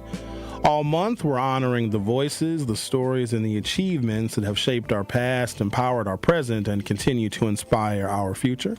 Tune in for Dr. Ken's Trivia, spotlighting powerful facts and moments you need to know, and Tory Lowe's Our Voices, Our Stories, amplifying the youth. Tune in all month as 1017 The Truth lifts up the legacy, the brilliance, and power of Black history. 1017 The Truth celebration of Black History Month is proudly sponsored by Educators Credit Union and Tayback Law.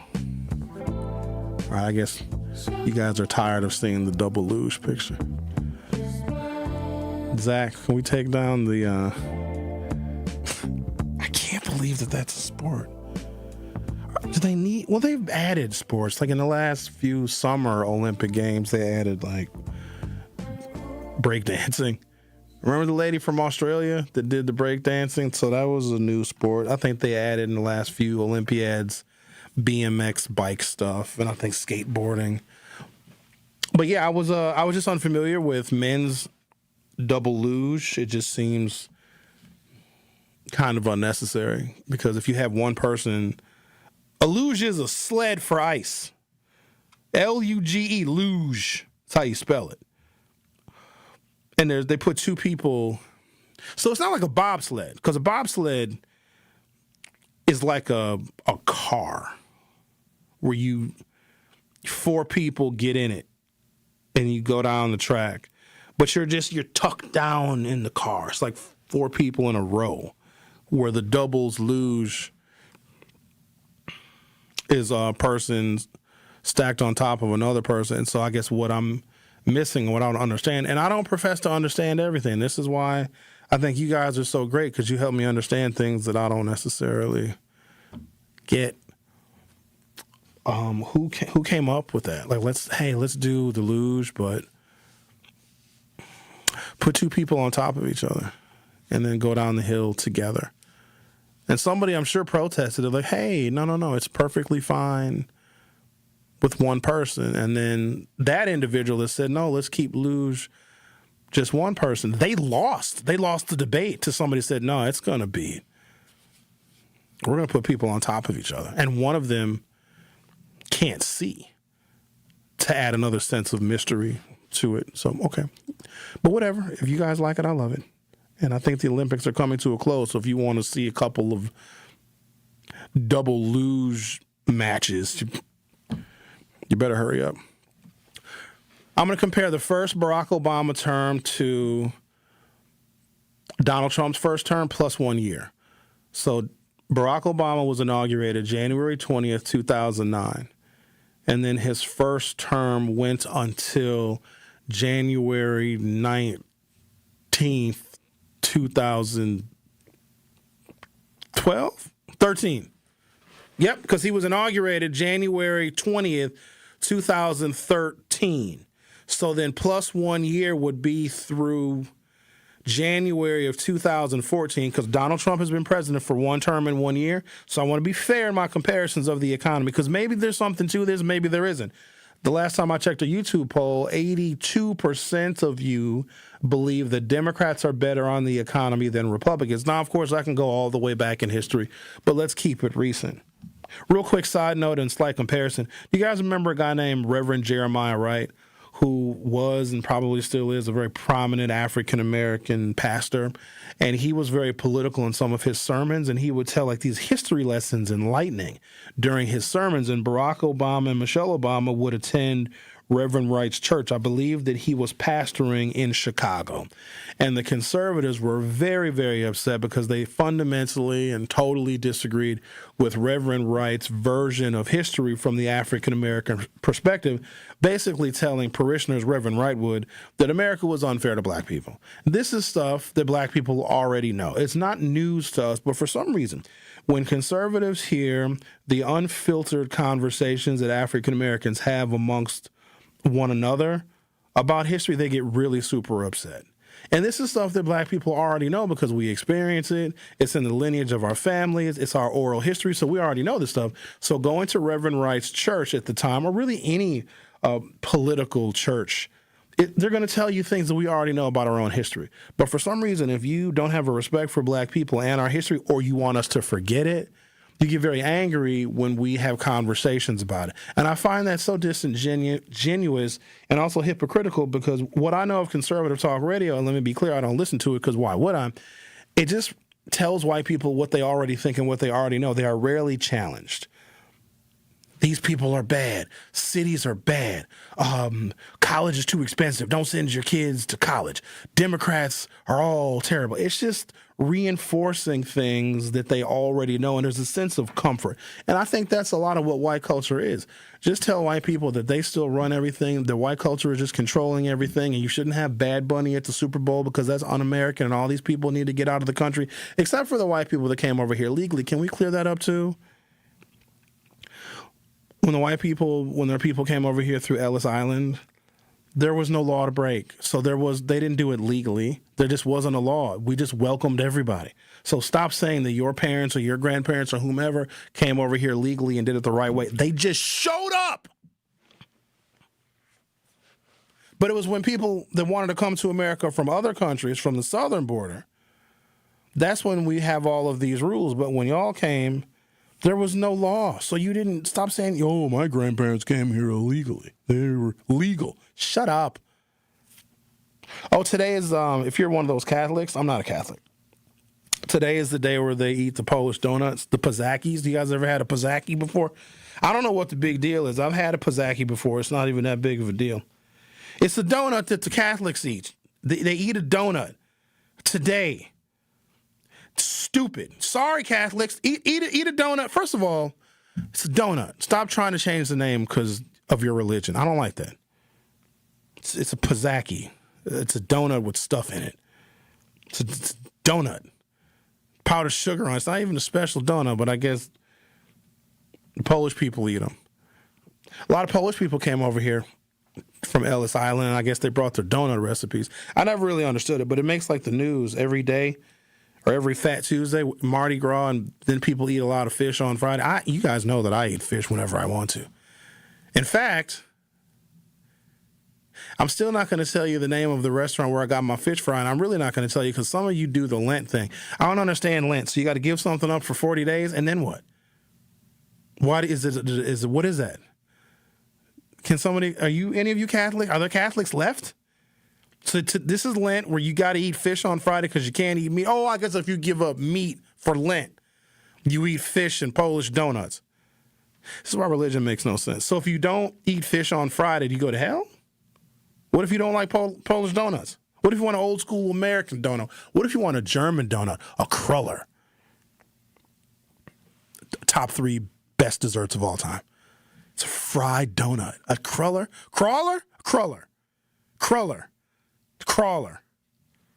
Next level. I would trade a Polish donut for crawler.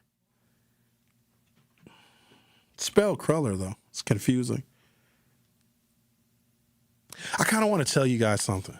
Because I was always baffled when white people would say, when they grew up, wherever they grew up, let's assume they grew up in a white neighborhood. Not all people grew up in a diverse neighborhood. Some white people grew up with only white people.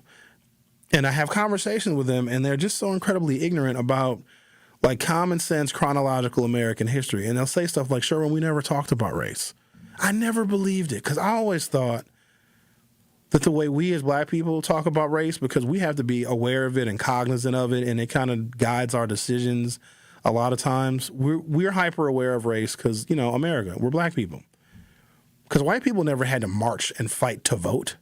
I mean, white women did, but even that was born out of racism. White women in the whole women's suffrage movement, white women in this country were mad that black men got the right to vote first, and white women were like, oh, this isn't fair. We want to be able to vote too. And they're like, shut up, woman. And you can vote in 1920, and black men could vote in 1866. So if I was white women, I'd be really mad at us too. But they didn't stay mad for long, trust me. So I never believed people when they said, oh, Sherwin, we didn't talk about race in my family. I was like, how? Like, it just didn't come up. I thought they were lying, and they were hiding behind the conversations they did have. Now, they'd always have an uncle or an aunt or a cousin that used the N-word, but they would just accept that. Like, oh, that's just my uncle. That's just my aunt. That's just my cousin. And they'll say stuff like, oh, they're from a different time. Okay, whatever. But then I used a comparison, and I felt bad because I immediately, when I thought of this comparison, I was like, you know what, it's very possible that some white families never talked about race. And you know what my comparison is? In all of my years growing up at home with my parents and with my little brother, we never talked about Jewish people. Ever. I didn't even know that it was really a thing until they started teaching us about the Holocaust. I'm totally serious. So because my family never came up, not in a good context, not in a bad context, it never, ever came up. My parents never said, Sherwin, let me talk to you about the Jewish people. Let me sit you down and have the talk with you. Never. And I'm like, holy smokes, because my parents just never mentioned them. I didn't know anything about them. Now, you would think that, because it's different, right? Because black people, like, made the country. You would think that white families, even if you didn't interact with any black people, you don't live near any black people, if where the parents worked, there was no black employees, if where the kids went to school, there was no black students, you would think that black people would come up at some point, right? Because we're kind of everywhere, and we do a lot of stuff as black people. Like, we do a lot. We make music, and we dance, and we do sports ball. But it makes sense, though, because if those white families operated like my family did, never talking about Jewish people, I was like, oh, I totally get it. So I just wanted to give that comparison. It really is possible that white people grew up, and never talked about African Americans really much at all. So I just had to say that. You're listening to The Truth with Sherwin Hughes on 101.7 FM. I'll be right back.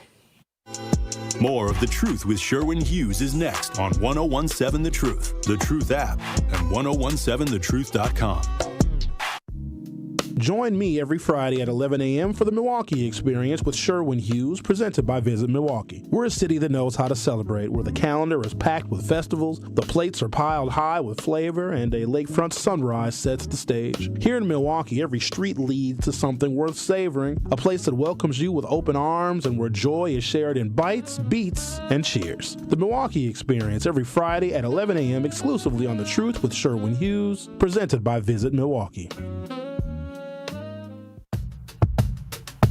Hi, this is Sherwin Hughes from 1017 The Truth, and I want to talk to you about something bigger than just buying a house. I'm talking about building a legacy. Owning a home isn't just about four walls and a roof. It's about giving your kids a place where memories are made, where birthdays are celebrated, and where they always belong. It's about planting roots, knowing your neighbors, waving from the porch, and being a part of a community that feels like family. If you've been renting and wondering if home ownership is even possible, Axe Housing is here to work with you. An Axe Housing coach will help you create a plan, a budget, and move step by step toward owning a place you can truly call your own. They've already helped over 4,000 families become homeowners, and many are paying less than they were paying for rent. Don't let where you are today stop your families tomorrow. Start your journey at axehousing.org. That is ACTShousing.org. Your legacy begins at home.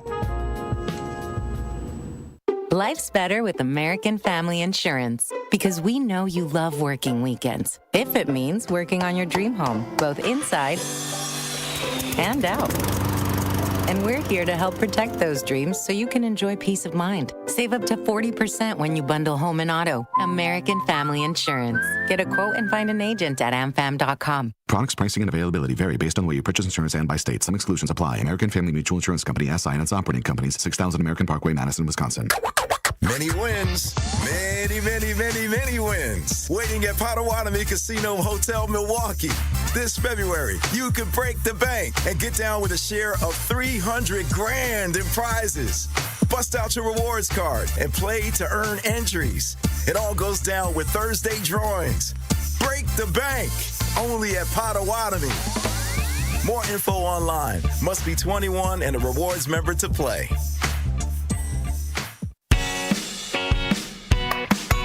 Calling all seafood lovers, the lobster salad sub is officially back at Cousin Subs. Fresh lobster mixed with our creamy signature mayo, topped with tomato and onion, served over crisp lettuce, and finished with a sprinkle of Old Bay. All on our fresh-baked Italian bread. It's a crave-worthy classic you can enjoy in store, online, or on the app, but only through April 5th. So catch it while you can.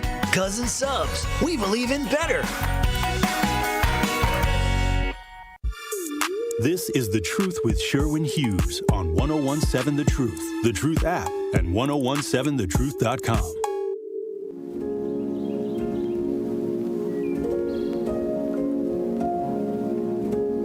The award-winning 1017 The Truth proudly celebrates Black excellence and the most monumental moments in our history. All month, we're honoring the voices, the stories, and the achievements that have shaped our past, empowered our present, and continue to inspire our future. Tune in for Dr. Ken's Trivia, spotlighting powerful facts and moments you need to know. And, of course, Tori Lowe's Our Voices, Our Stories, amplifying the youth, perspectives, and lived experiences. Tune in all month as 1017 The Truth lifts up the legacy, the brilliance, and the power of Black history. 1017 The Truth celebration of Black History Month is proudly sponsored by Educators Credit Union. All right, so it looks like our statistics on our YouTube poll are shifting ever so slightly. 80% of you think that Democrats are better for the economy. 20% of you say that Republicans are better. So that's not a winning issue for the Republicans. It seems that they take whatever accumulated assets America has, whatever surpluses we have, and they give it away. They give it away to corporations and tax breaks that a lot of times wealthy people don't even ask for.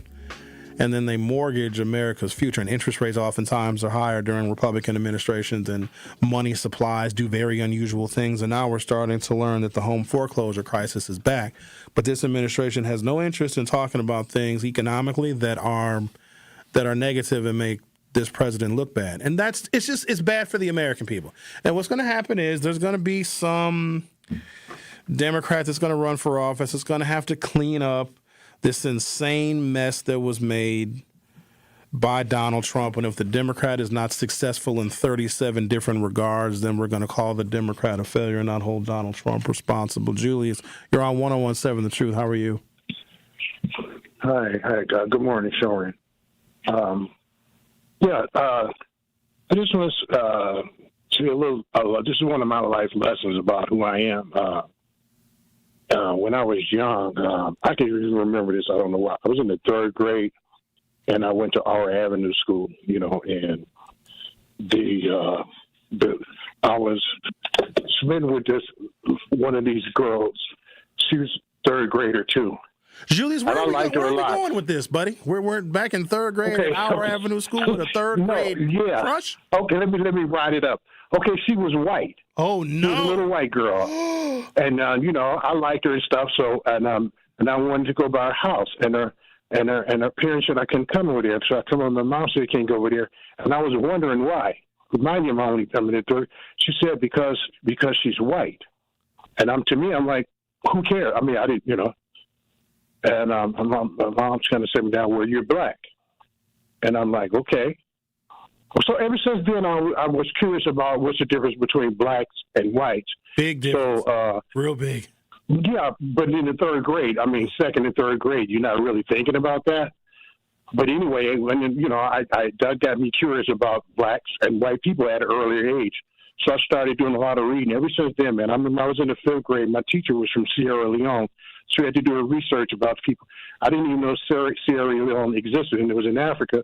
I don't know. It's so weird, man. To this day, I still remember the national anthem for that. We had to do a report. So did you research on white people? Did you look them up in the almanac? Well, I had to look them up in the dictionary first. You had to look white people. Then I looked them up in the encyclopedia. You looked up white people. Well, I didn't have an encyclopedia then until my mom bought me a set. Then that opened up and broadened my mind to other things. I also had a second set of encyclopedias. What I'm saying, man, there were no computers back then, so I read a lot. Julius, when you were out in public and you saw white people, did you not know what they were? Did you? What do you mean, like what they were? If you had to look up who they were in an encyclopedia, were you just baffled by their presence? I don't understand. No, I didn't look. I'm saying I'm in the 3rd and 4th grade, Sherwin, so I'm quite sure you talk to 3rd and 4th graders. Maybe today they probably know, but if you're a 3rd, 4th grader, you're not thinking about race and racism. That's true. And they're just everybody. You're just kids. But also, I think doesn't it make sense that a 3rd grade boy wanting to go to the house of a 3rd grade girl, take race out of it. Y'all can just see each other at school. That's not a play date that I think needs to happen, especially because I'm assuming this was in the 70s or the 60s. It was probably in the late 60s. Oh, yeah, no. No, people wasn't doing play dates like that because that's what good is going to come of that? A little boy and a little girl. Buddy, wait till I get in high school. No, but see, I had other friends come to my house, and I went to their house, and I know she was a female, but the only difference was that wasn't a matter of contention as much as she was white. Okay. And anyway, that was just my thing. I know we all got our things going on. And okay, one more thing.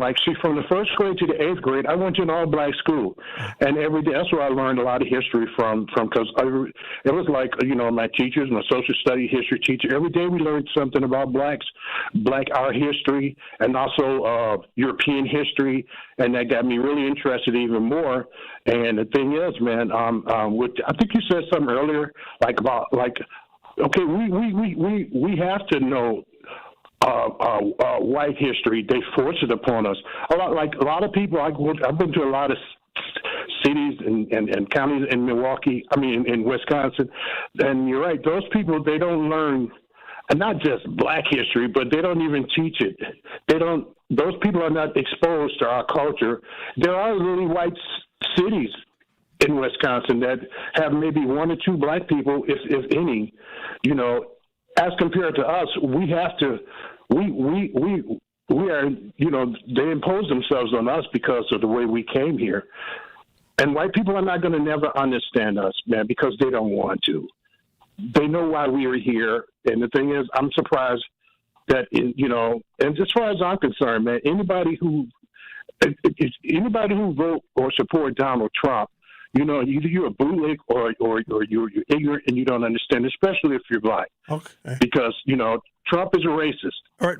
If I supported Hitler. All right. Thanks, Julius. I appreciate that. I got a question for you, though. So have you ever had your curiosity satisfied about the white people? Because you didn't really see many growing up and going to school, and you wanted to go to little Mary Sue's house, and you couldn't because she was a white girl. So at some point when you grew up and got older, did you ever have your curiosity satisfied about the whites? Did you ever, be friends with any or hang out with any white people? Well, sure, because after the 8th grade, I was, like I said, from the 1st grade to the 8th, I went to an all-black school. Okay. And 76, segregation, they shipped me all the way to West Dallas. Oh, boy.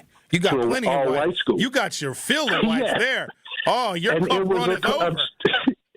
It was a culture shock. I'm talking about it was one busload of blacks, it was 55 of us, and it was 600 whites. Ooh, and West Dallas whites in the 70s, they're a different breed. And that was Solomon Juneau.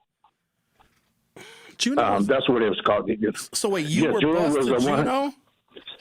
Yes, busted Juneau from Milwaukee. That's Milwaukee. Still, that's a Milwaukee. No, it's Sarah. Back in the 70s. Unless it was in a different location.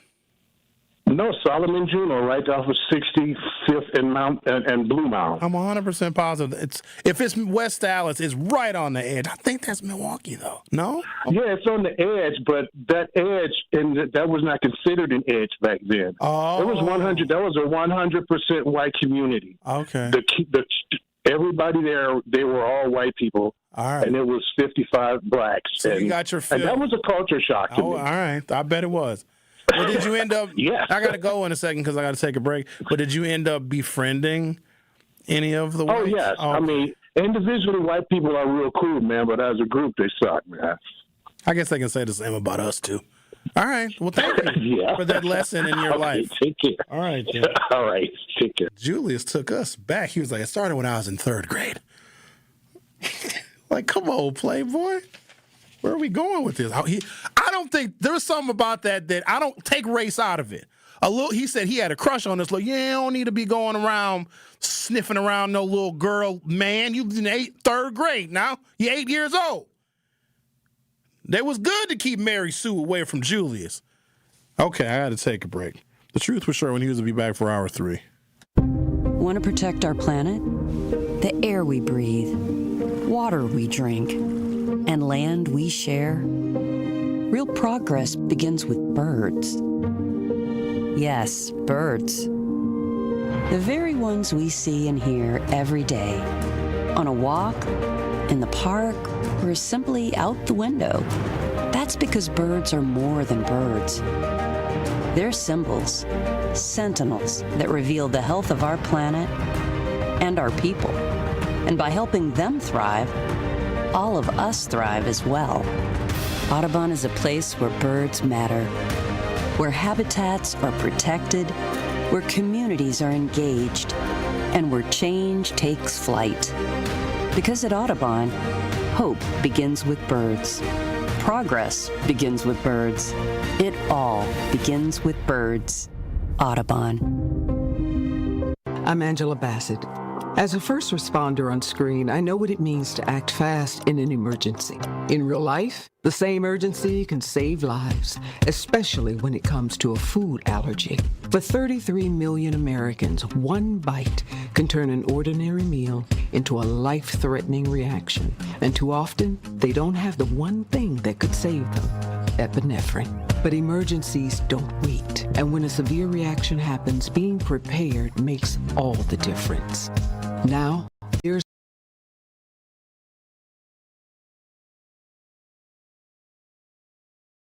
a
This is The Truth with Sherwin, The Truth app, and 1017thetruth.com. Welcome to Hour 3 of The Truth with me, Sherwin Hughes, now with more cowbell. Earlier I talked about the creeping home foreclosure crisis that is taking place in America right now that this administration is not discussing, and if they are not discussing it, they are not creating policies to remedy or to mitigate it. I fear that far too many federal resources are being put into immigrations and customs enforcement. And this is me personally now. I don't think that that is the most urgent situation in our country, because they said, oh, they're going to get rid of the worst people and the murderers and the killers. Only 14% of the people that they have been detaining. I remember, they're not deporting anybody, so they're lying about that. That's why you can't expect the truth out of this administration. Either they're not going to tell us the truth, or they're going to shield us from the actual facts that we need to know. I would like to think that the Republicans could do themselves a tremendous favor if they said, hey, America, there's a home foreclosure crisis going on. Let's find some ways to mitigate that, especially heading into the midterm elections. Does it seem to you, tell me if I'm wrong, and you will, that the Republicans are pretending like the midterms are not coming? Because usually this is when they do an about face. They start coming back toward the middle. They start talking about affordability. They start talking about jobs and creating jobs. They start talking about things that most Americans can agree on. Does it seem to you that they're not even concerned about that? Even though we know the Republicans, the way they have been exhibiting and executing immigration enforcement, they've lost independents, and independent voters in midterm elections oftentimes can give Republicans their advantages in swing districts. They've lost independents, and they're not trying to get them back. Usually heading into a midterm election, a president begins to shift their policies just a little bit because they don't want to get wiped out. But it seems like they're not doing that, like they don't care. And if they don't care, they're not going to give the Democrats just a free run, because it seems like a free run. Because right now, just common sense people say, oh, wow, the Republicans are doing things horribly. The economy is going bad. Grocery stores are closing. Americans have less money because incomes aren't going up. There's a home foreclosure crisis going on. Let us give the Democrats a shot, because maybe they can mitigate some of the damage. And oh, by the way, your president is pedophile adjacent. And y'all had a fit when Joe Biden smelled a girl's hair.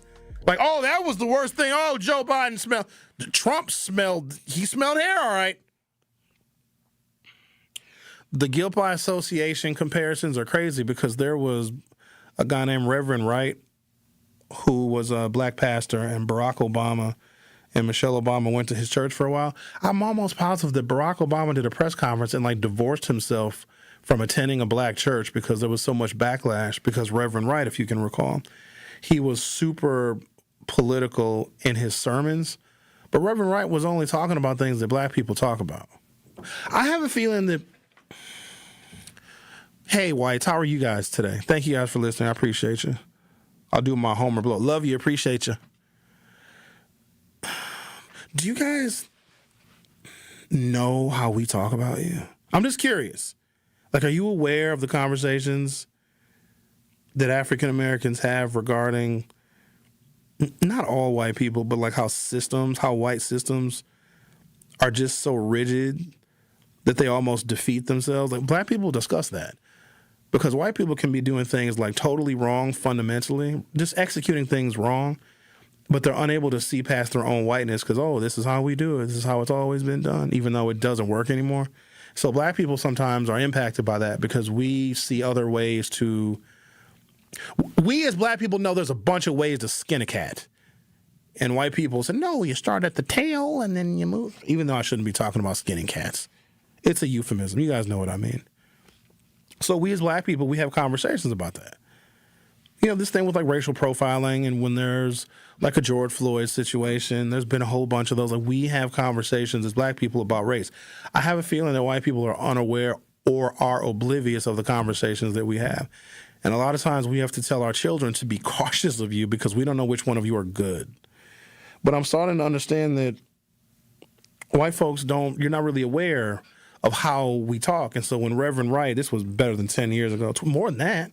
When was Obama president? He left in 2017. So I think the Reverend Wright thing was during Barack Obama's first term. When parts of Reverend Jeremiah Wright's sermon went public, white conservatives were like, oh my God, I can't believe how racist this pastor is. Isn't it crazy when black people are authentic and talking about how we have been treated historically, when we bring it up, we're called racist? That's gaslighting, right? Like, oh, shut up, blackies. It wasn't that bad. At least we freed you. Speaking of someone who's free. Hey now. Hey there, Al. Hey. What's going on with you? Hey, what's up? Well, first of all, I would say, if white people, the good white people, will call out their own, y'all will actually raise the bar like when black people call out other black people. Y'all have this addiction for unity when it comes to low down, backsliding, bull sugar honey iced tea. See, we as blacks, we don't do that. We don't have time for that. If it's a duck, we gonna call it a goddamn duck. F your feelings. But y'all have this addiction for this so-called loyalty to each other. It can make you look stank. It can have you smelling like urine. It can be dry, rotten mold. You will stand there. And for me, from Vesta to you, congratulations. We're not down with that. Moving forward, you brought up Miss Harris. I thought it was very disturbing, the lady who was running for president. Oh, yeah, Kamala. I find it to be, we call her by her first name, Ron. Yeah. Okay, well, you know what I mean. I thought it was very disturbing when I was hearing a lot of black men speaking against her, and a lot of them all kept bringing up, well, she sleep with a white man. And my thing is, some of y'all ain't sleeping with nobody, so why do you care? Oh, that's true. Does it make a difference? Because some of y'all had women at home who was doing nothing wrong, and you still cheated on her and brought home outside babies. Oh. So even if you had a chance, what would you do right? And furthermore, why are you worried about who she's sleeping with? Why are you not worried about all them nut stains you got on the other side of the mattress that you're not cleaning? And them sheets been on that bed for 2 weeks. Them 250 count sheets she got on there. And then some of the black women, she ain't black. Well, is any of us fully black? And some of these women were talking like they came from the caves of Zimbabwe and they had, features like Grace Jones. And we can tell by that little waist and perky breasts and all them hips and ass. Oh, you more than black, boo.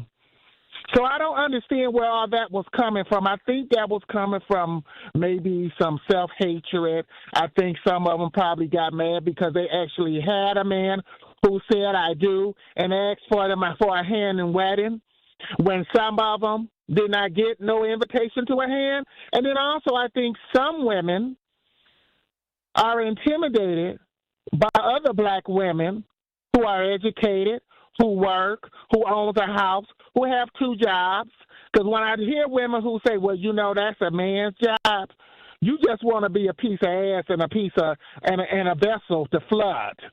So you just want to stay in a woman's place and walk behind that man versus walking on the side of that man. And if he's walking too slow, you will walk in front of him. So I think that's the other backlash that some black women had with her running, because now that calls for other black women to raise the bar. And if you notice, Mr. Hughes, some women don't like being around very independent women who can buy what they want, go where they want, and they don't have to wait on their husband to get a check, or they have to ask their husband for some money to get a douche, or ask their husband when they can buy a car, when they can go out and say, I work, I'm grown, I own my house, I buy what I want when I want. And I think for some women like that, they are somewhat intimidated, and I think that's another reason that went against her of getting voted in. But what I was going to ask you, did you hear about that new ringworm STD that came out in Minnesota?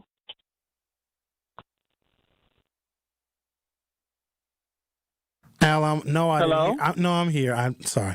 No, I didn't hear about it. Yeah, I kind of don't want you to describe it because I think you might be a little too descriptive.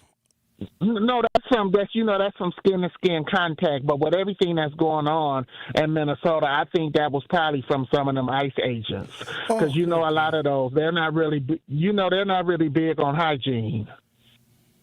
And you know how they do their little stuff. I think that's how that ringworm STD got there. That didn't come from the people who was living in Minnesota. I think it came from the ICE agents, because you know how they always getting caught for doing stuff. And when it comes to some of their hygiene, they don't have the best hygiene. That's why a lot of people don't like them sitting on their beds. All right, y'all have yourself a good day. Bye-bye. Bye, Al. Bye-bye. I get nervous when he calls because you don't know where he's going to go. So I can't speak on some women being intimidated by other independent women. As far as I'm concerned, all women are independent and they don't need anybody. They don't need a man. They don't need anything. So I don't know, maybe we can have an autopsy on why Kamala Harris lost 6 waves from Sunday.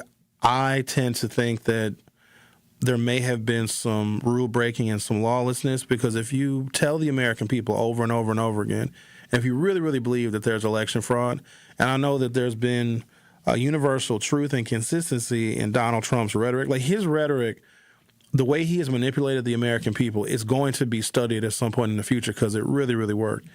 If you tell people that there is voter fraud, and then if you're able to, and people are willing to respond to that voter fraud, whether real or perceived, by going to the U.S. Capitol and tearing that building up. And then a bunch of people got in trouble for that because it was trespassing and they damaged a lot of property and they were threatening federal officials. And then Donald Trump did a blanket pardon of those people. Maybe the conversation and the rhetoric of election fraud was because Donald Trump was committing election fraud himself. This goes back to Adolf Hitler. You accuse your enemy of what you are doing so that the blame is going to be on your enemy, and you will be able to get away with what you are accusing your enemy of, because everyone will be looking at the Democrats and committing their fraud, not knowing and understanding that mysteriously some of the tech bros that distanced themselves from Donald Trump during his first term because they knew he was bad news, and we know that Russia did interfere in the 2016 election. It's why we had the entire investigation. It's why we had the impeachments. Because Russia took advantage of a Facebook platform that was not ready nor prepared and did not have advanced enough security to prevent foreign agents from doing political advertising. Mark Zuckerberg got caught with his pants down because his platform got manipulated. You guys saw some of those ads that were running. They were just bashing Hillary Clinton. They were nonstop on our Facebook feeds. Well, a lot of those were paid for by Russia, and they influenced the election just enough. And if you were black, you really got the worst of the worst anti-Hillary Clinton ads, because we've always felt some kind of way about Hillary Clinton anyway. And then the fact that she didn't win the Democratic primary in 2016, Bernie Sanders won, and then Hillary Clinton never visited Wisconsin. After that, she never did any tours, she never did any speaking engagements, and so naturally, she lost the state of Wisconsin. The black vote really didn't show up for her. And there was some stuff was going on. Seville Smith had just been killed by a Milwaukee police officer, and we had riots and the whole fires and stuff in Sherman Park. And I think that we needed a visit from the Democratic nominee to say, hey, if you vote for me, Hillary Clinton, things are going to be better in Milwaukee. Well, she literally never came. On top of her never visiting, she just assumed that Wisconsin was going to be as blue as Illinois, which was not the case. On top of that, you had all of these Russian trolls that were doing all this anti-Hillary Clinton advertising. But it's very unusual that now Mark Zuckerberg, he was at Donald Trump's inauguration, and so was Jeff Bezos. And we know the Elon Musk connection. Elon Musk got the whole keys to the federal government, had a program called Doge where they had access to everything: voter data, Social Security information, Medicare, Medicaid, all that information. And Elon Musk is a crazy genius, like frightening genius. And I got a feeling that something happened. If for no other reason, because Donald Trump talked about election fraud so much that maybe he committed it.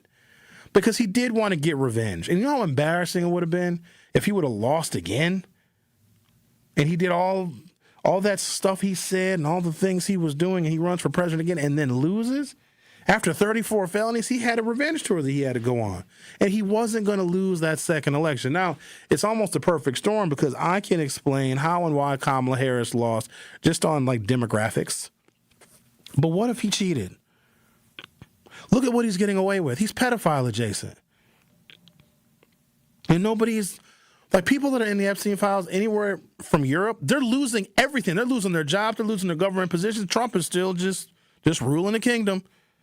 In the Epstein files, thousands and thousands of times, we're just like, oh, nothing to see here. Why wouldn't he cheat in an election? Who's going to stop him? Who's going to even say anything to him? You got Republicans who will never get elected to public office ever again because of their support for someone who is pedophile adjacent, and they're not even pushing back on him. They're not even pushing back on him to save their own political futures. That is insane to me. And they're a whole separate branch of government that is literally designed and created to push back on the president, and they're laying down for him. So if Donald Trump cheated and worked with tech gurus to manipulate the votes in 7 battleground states and a few other places, they probably did. Now, that doesn't mean that Kamala Harris should run again in 2028.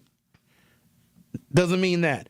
But what if she knows that she won the election and Trump cheated? Now, she can't say anything because they would probably disappear her like they did Suzanne Guthrie. Anybody found Savannah Guthrie's mama yet? I'm going to say this and I got to take a break. So, Savannah Guthrie did a story on Jeffrey Epstein where she interviewed a bunch of victims in 2019. To the best of my knowledge, that story has never been released. I think that they were considering releasing that story that Savannah Guthrie did as a journalist interviewing a bunch of Jeffrey Epstein victims. They were going to release the story. Boom, all of a sudden, Savannah Guthrie's mama gets disappeared. Savannah Guthrie's mama's got a pacemaker, okay? When you have a pacemaker, there's an electric signal that beep, beep, beep, beep, it makes your heart beat. You guys know what a pacemaker is. It makes a pace, okay? They have technology where they can detect the electric signal coming off of a pacemaker. They got all the technology.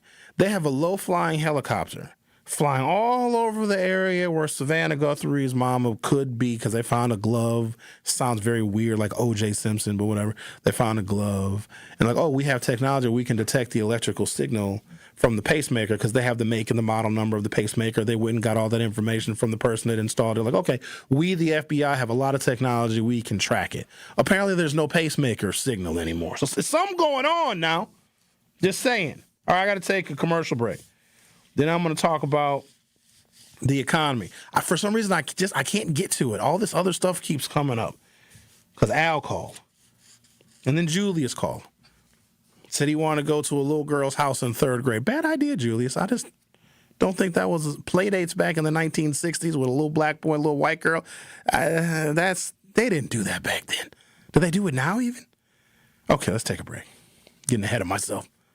You're listening to The Truth with Sherwin Hughes as we mourn the loss of a titan, civil rights icon.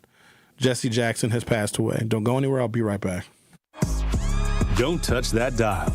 The Truth with Sherwin Hughes will be right back on 1017 The Truth, The Truth app, and 1017thetruth.com.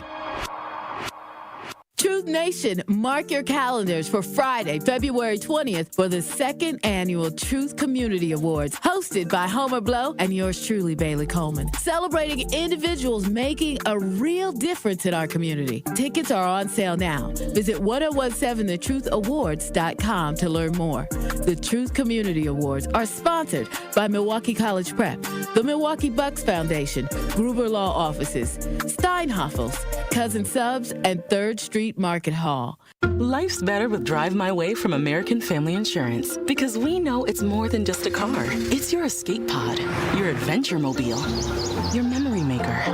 And we help protect the dreams that drive you. Personalize what you pay for auto insurance and you could save between 10 and 35%. American Family Insurance. Get a quote and find an agent at amfam.com. Products, pricing, and availability vary based on the way you purchase insurance and by state. Unsafe driving behaviors may increase your rate. American Family Mutual Insurance Company, SI, and its operating companies, 6000 American Parkway, Madison, Wisconsin.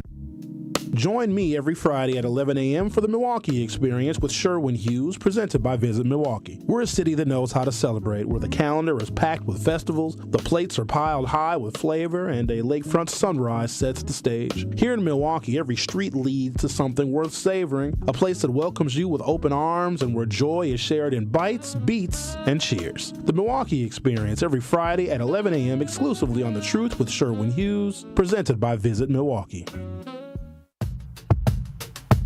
Hi, this is Sherwin Hughes from 1017 The Truth, and I want to talk to you about something bigger than just buying a house. I'm talking about building a legacy. Owning a home isn't just about four walls and a roof. It's about giving your kids a place where memories are made, where birthdays are celebrated, and where they always belong. It's about planting roots, knowing your neighbors, waving from the porch, and being a part of a community that feels like family. If you've been renting and wondering if home ownership is even possible, Axe Housing is here to work with you. An Axe Housing coach will help you create a plan, a budget, and move step by step toward owning a place you can truly call your own. They've already helped over 4,000 families become homeowners, and many are paying less than they were paying for rent. Don't let where you are today stop your families tomorrow. Start your journey at axehousing.org. That is ACTShousing.org. Your legacy begins at home.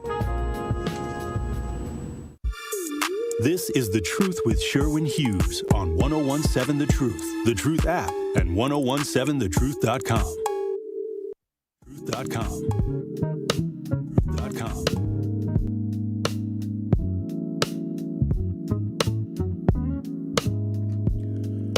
Join me every Friday at 11 a.m. for the Milwaukee Experience with me, Sherwin Hughes, presented by Visit Milwaukee. This is a city that knows how to celebrate, where the calendar is packed high with festivals and the plates are piled high with flavor, and lakefront sunrises set the stage for unforgettable days. Here in Milwaukee, every street leads to something worth savoring. It's a place that welcomes you with open arms, where joy is shared through bites of food, beats, and music, and cheers for our favorite teams. The Milwaukee Experience, every Friday at 11 a.m. exclusively on The Truth with Sherwin Hughes, presented by our good friends at Visit Milwaukee. You know what I'm going to do? I think I'm going to start spicing up my Visit Milwaukee segments. Do a little something spicy. And I'm still not going to tell you where the fish fry restaurant is, and let me tell you why. Because now it's Lent season, and the Catholics are going to be eating all the fish. The last thing I need is my favorite little place, my new little place, to go for a fish fry is all you Lent people. Don't go there, because I want you to go somewhere else. Make sure you stay tuned to the program, because we are going to give you an opportunity to win $5,000, courtesy of Gruber Law Offices and the award-winning 1017 The Truth. Don't we do enough for you guys? Why do you need to know my fish fry restaurant? Yesterday I gave away 9 Summerfest tickets. We're going to give away $5,000. We give you so many things. You don't need to know the fish fry. And yes, I'm wearing my wedding ring. Why is everybody freaking out? Relax. You ain't ever seen nobody get married before? We found the video of Reverend Jeremiah Wright. I want to play it for you. We want to play it. So this was a guilt by association, because Reverend Wright was having, which was a normal sermon if you ask me. At the end of his sermon, it's just like 2 minutes. Go to YouTube. I want you to see it, because a lot of people may have forgotten. Barack Obama had to divorce himself, had to stop going to Jeremiah Wright's church because of what we're about to play you right now. Where governments lie, God does not lie. Where governments change, God does not change. And I'm through now. But let me leave you with one more thing. Governments fail. The government in this text, comprised of Caesar, Quirinius, Pontius Pilate, Pontius Pilate. The Roman government failed. The British government used to rule from east to west. The British government had a Union Jack. She colonized Kenya, Ghana, Nigeria, Jamaica, Barbados, Trinidad, and Hong Kong. Her navies ruled the 7 seas all the way down to the tip of Argentina in the Falklands. But the British government failed. The Russian government failed. The Japanese government failed. The German government failed.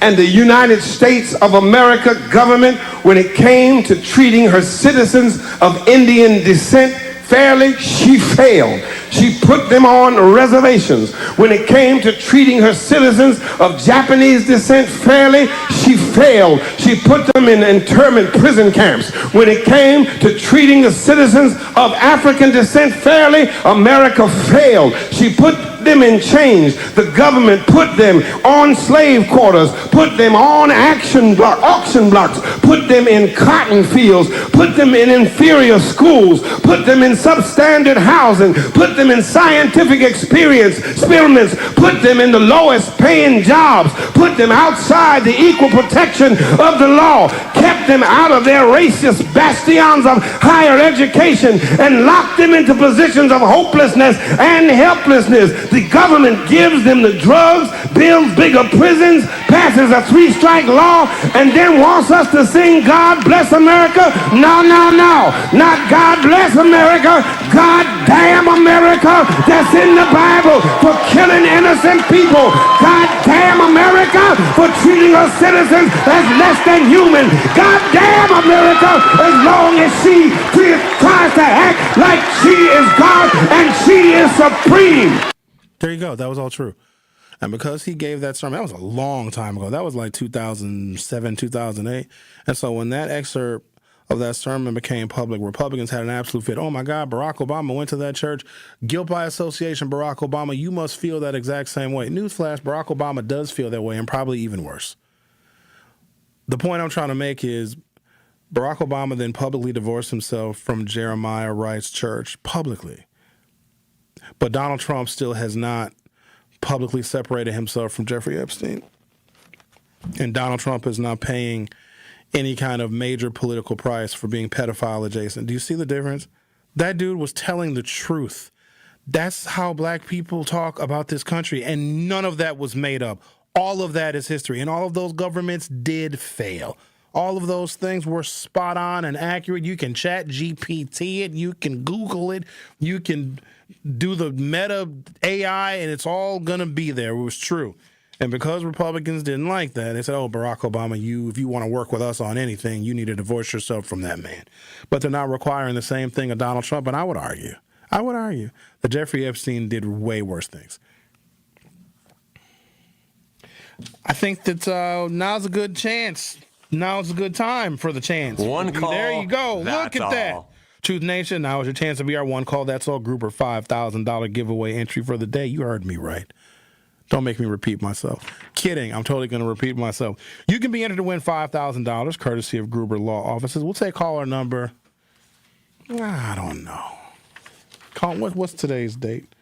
The 17th? We'll take caller number 7 at 833-212-1017. Caller number 7 at 833-212-1017 gets entered to win $5,000 courtesy of 1017 The Truth and Gruber Law Offices. Again, call number 7 at 833-212-1017. Remember, if you or a loved one has been injured in an accident, contact Gruber Law Offices today. You can visit them on the old internet at gruber-law.com. And for official contest rules, visit 1017thetruth.com. Call number 7 gets entered to win $5,000 make you holla.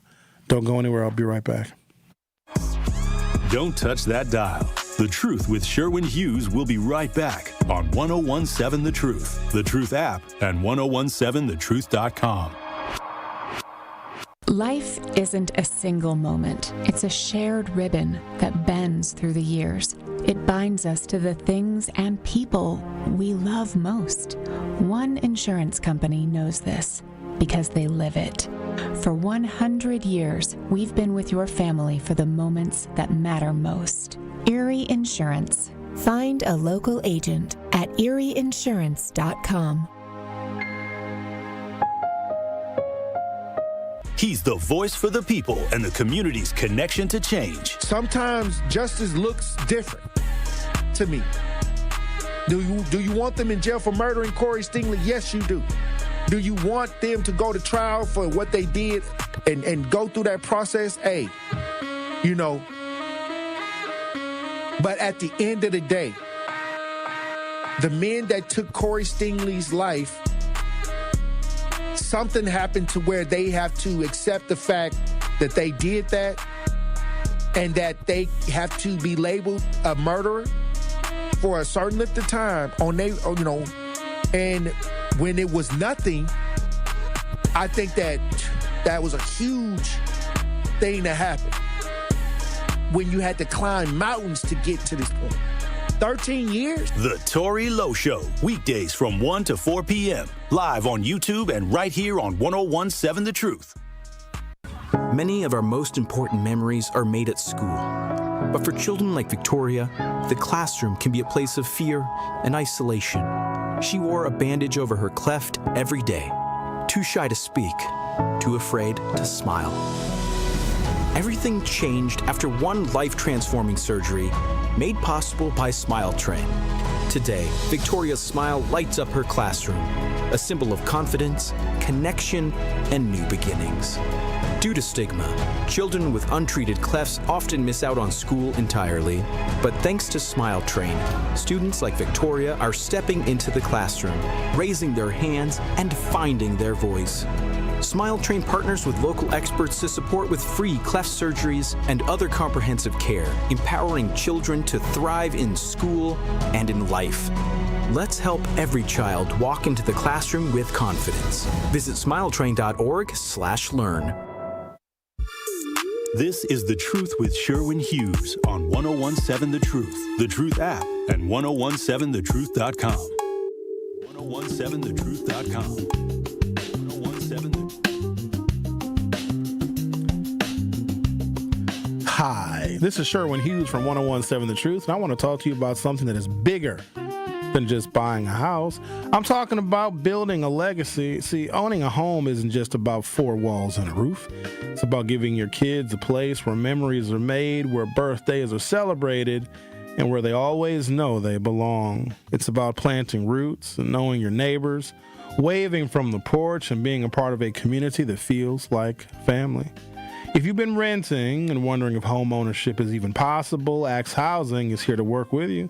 An Axe Housing coach will help you create a plan, build a budget, and move step by step toward owning a place you can truly call your own.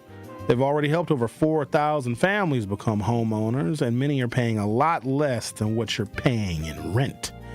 So don't let where you are today stop your families tomorrow. Start your journey with axehousing.org. That is ACTShousing.org. Your legacy begins at home. I heard y'all. You don't like renting from Barada. Well, rent from yourself then. Just make sure you pay your mortgage. Okay, without further ado,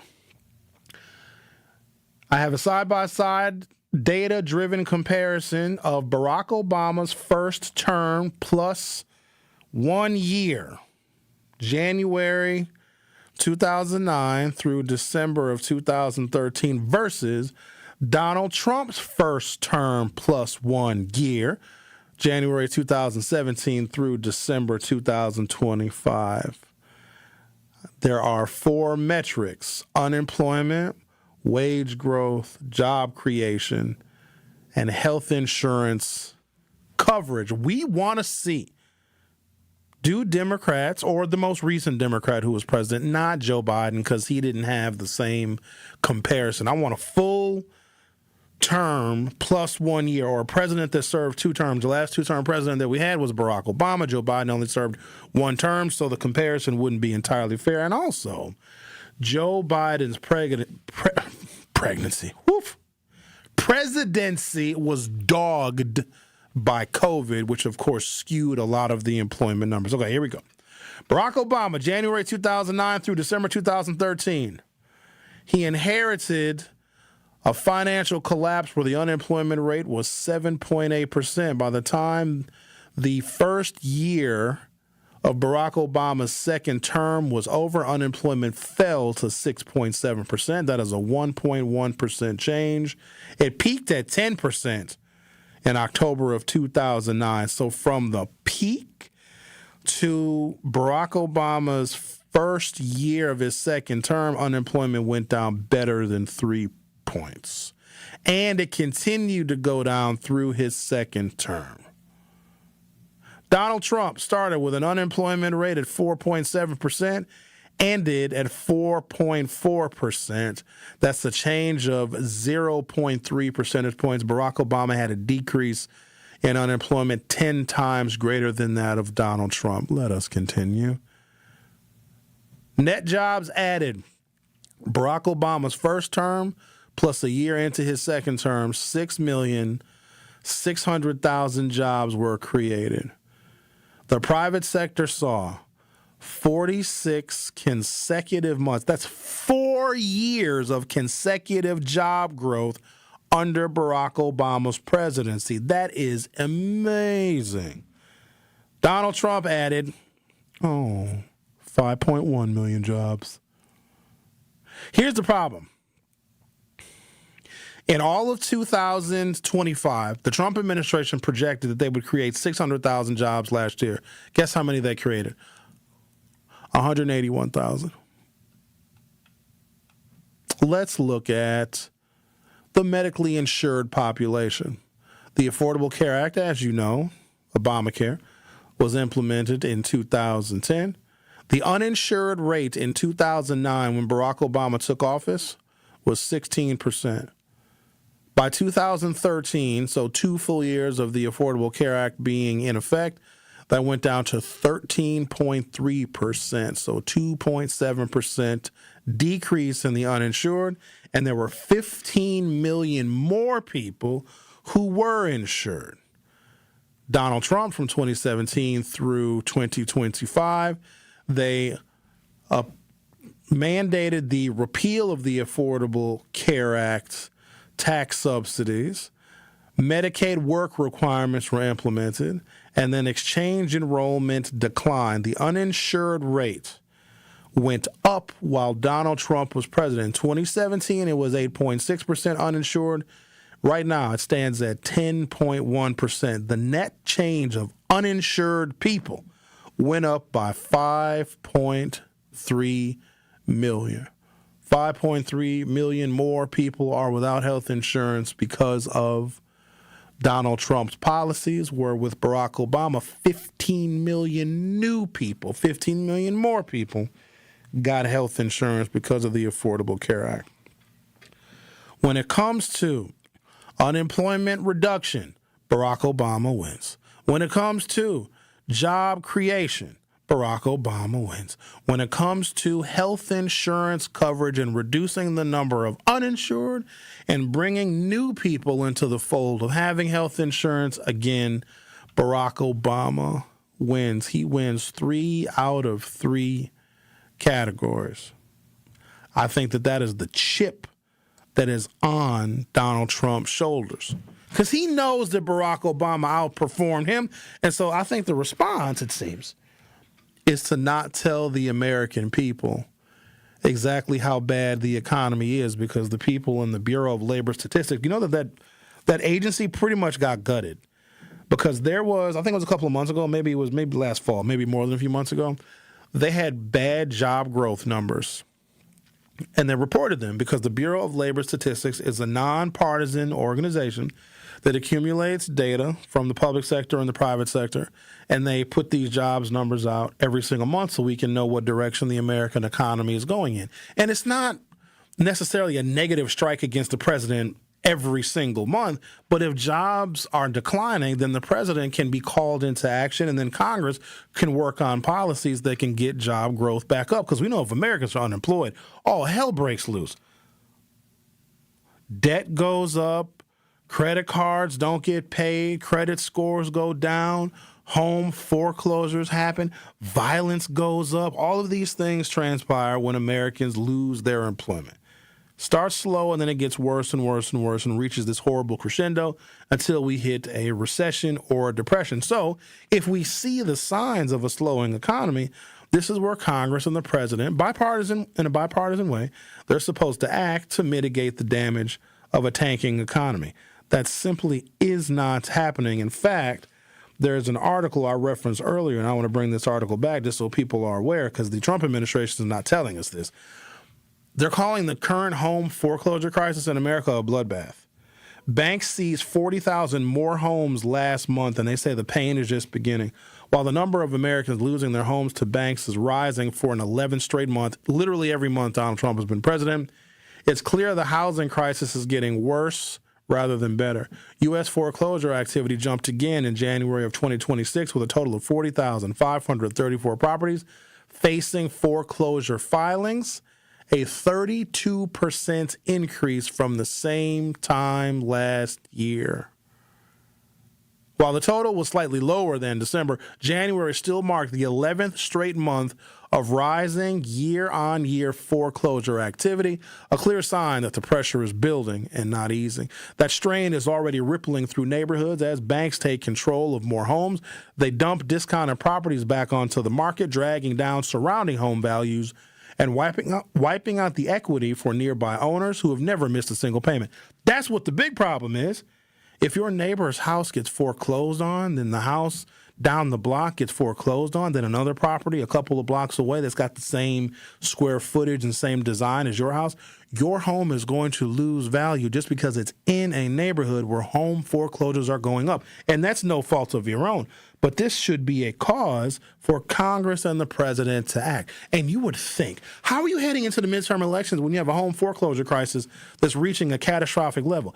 I'm thinking that Trump is not afraid of what's going to happen in the midterms. Now, he was quoted in an article. I don't want to give that article any oxygen, but he said he's not going to let the Democrats take control if they win the House and the Senate in 2026. He literally said that. And guess what? I believe him. I believe him. While the total was slightly lower than December, January still marked the 11th straight month of rising year-on-year home foreclosure activity. The result is a growing fear that the housing slowdown could tip into something worse, with uncomfortable echoes of the years before the 2008 crash. If Americans are struggling to pay their mortgages, they're likely cutting back on essentials like food, transportation, and health care, an affordability crunch that weighs on economic growth. And I like how they mentioned food, because if Americans are cutting back on food ever so slightly, because remember, food prices are going up, but wages are not. And the ones that are hit the hardest are the local mom and pop grocery stores, which we need to maintain in the city of Milwaukee because we have these food deserts. But if people are losing their homes and cannot afford to pay their mortgages, they probably are not going to be shopping at some of these smaller local mom and pop grocery stores, because those smaller grocery stores have much higher overhead. They can't buy in bulk like a Metro Market can, like a Century Foods can, like a Pick and Save can. So instead of saying, oh, the grocery stores in the black community are closing because of theft, they very well might be closing because of a bad Donald Trump economy that he is not telling you about because it's embarrassing for him.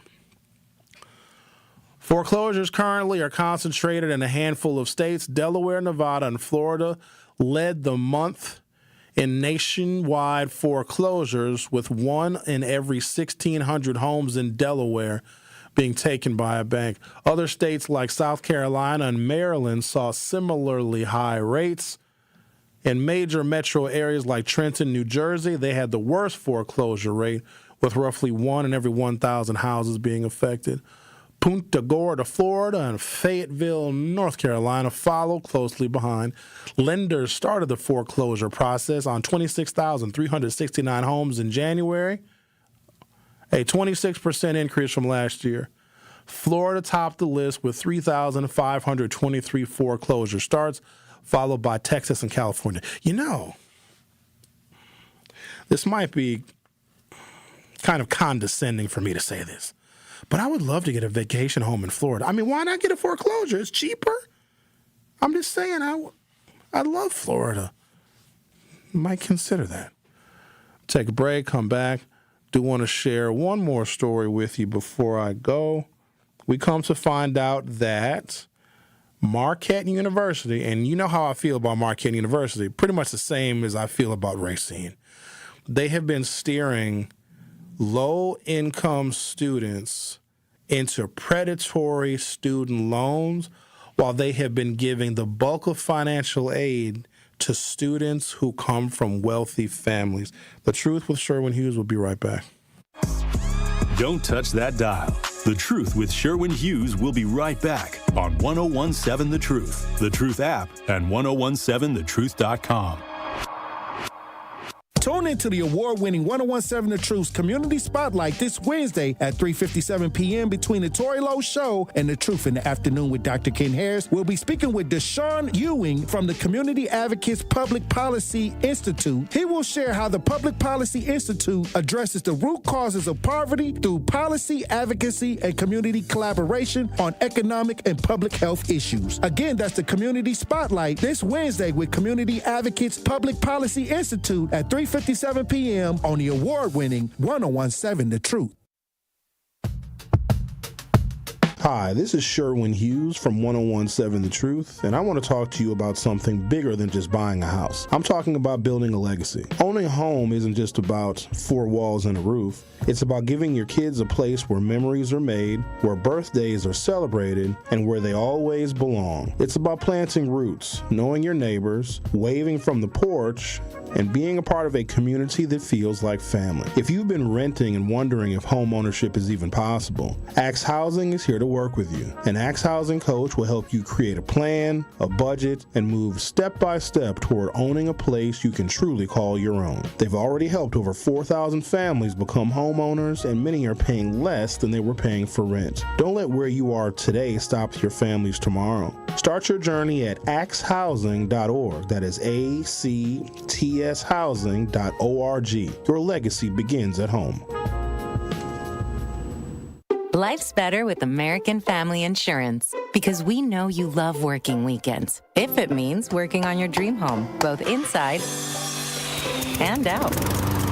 And we're here to help protect those dreams so you can enjoy peace of mind. Save up to 40% when you bundle home and auto. American Family Insurance. Get a quote and find an agent at amfam.com. Products, pricing, and availability vary based on where you purchase insurance and by state. Some exclusions apply. American Family Mutual Insurance Company, SI, and its operating companies, 6000 American Parkway, Madison, Wisconsin. All you have is one chance after an accident, one decision on who to call, one shot to get the help you need. Don't waste it on the one offer you get from your insurance company. Make the one call to Gruber Law Offices. It's the only one you'll need to make. Call us today. Gruber Law Offices. One call, that's all. A penny saved earns you a whole new look. Nick Avani's penny sale is on now. Buy one item at the regular price and get a second item for just 1 penny. Suits, shirts, and more for mere pocket change. In honor of Black History Month, Nick Avani's is offering this incredible deal throughout February. So don't miss your chance to step out sharp for 1 measly penny.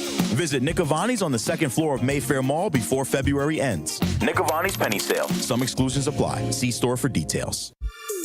This is The Truth with Sherwin Hughes on 1017 The Truth, The Truth app, and 1017thetruth.com.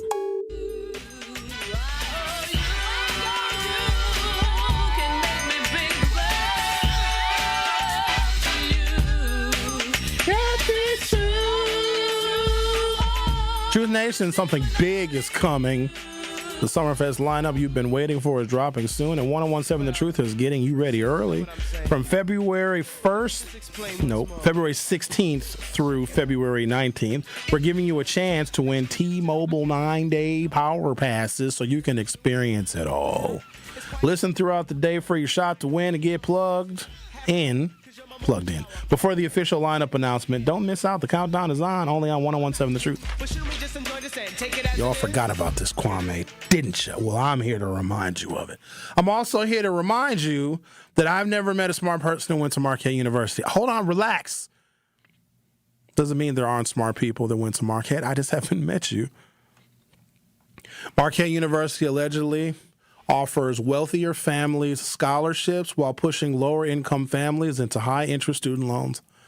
Marquette was one of 41 colleges named in a report by the progressive think tank New America, which alleges the schools encourage low-income families to take out Parent Plus loans while at the same time offer financial aid to upper-income students. Quote, each year, tens of thousands of low and lower middle-income families are encouraged to borrow hefty Parent Plus loans they likely won't be able to repay to send their children to selective public and private research universities, says the report that was released on February 12th. The report found 34% of Marquette Pell Grant recipients who graduated or left the university in 2020 or 2021 borrowed money through Parent Plus loans. Those families owed an average of $30,089 on those loans. At the same time, Marquette gave out an average of $22,000 in grants that are not even based on financial need. Pell Grants go to low-income students and do not need to be paid back. Parent Plus loans are considered risky because borrowers are allowed to take out the full cost of tuition and because interest rates on those loans are often high. Quote, the cash-strapped families often have little choice but to take out these risky loans because these schools spend the bulk of their financial aid trying to lure affluent rich students to campus to help them raise their rank and revenue, the report found.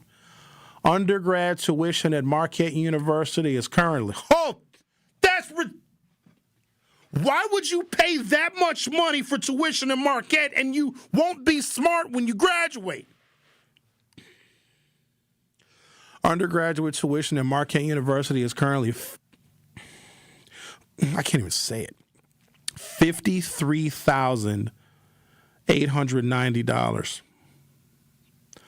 Housing, food, and fees brings the total costs for a year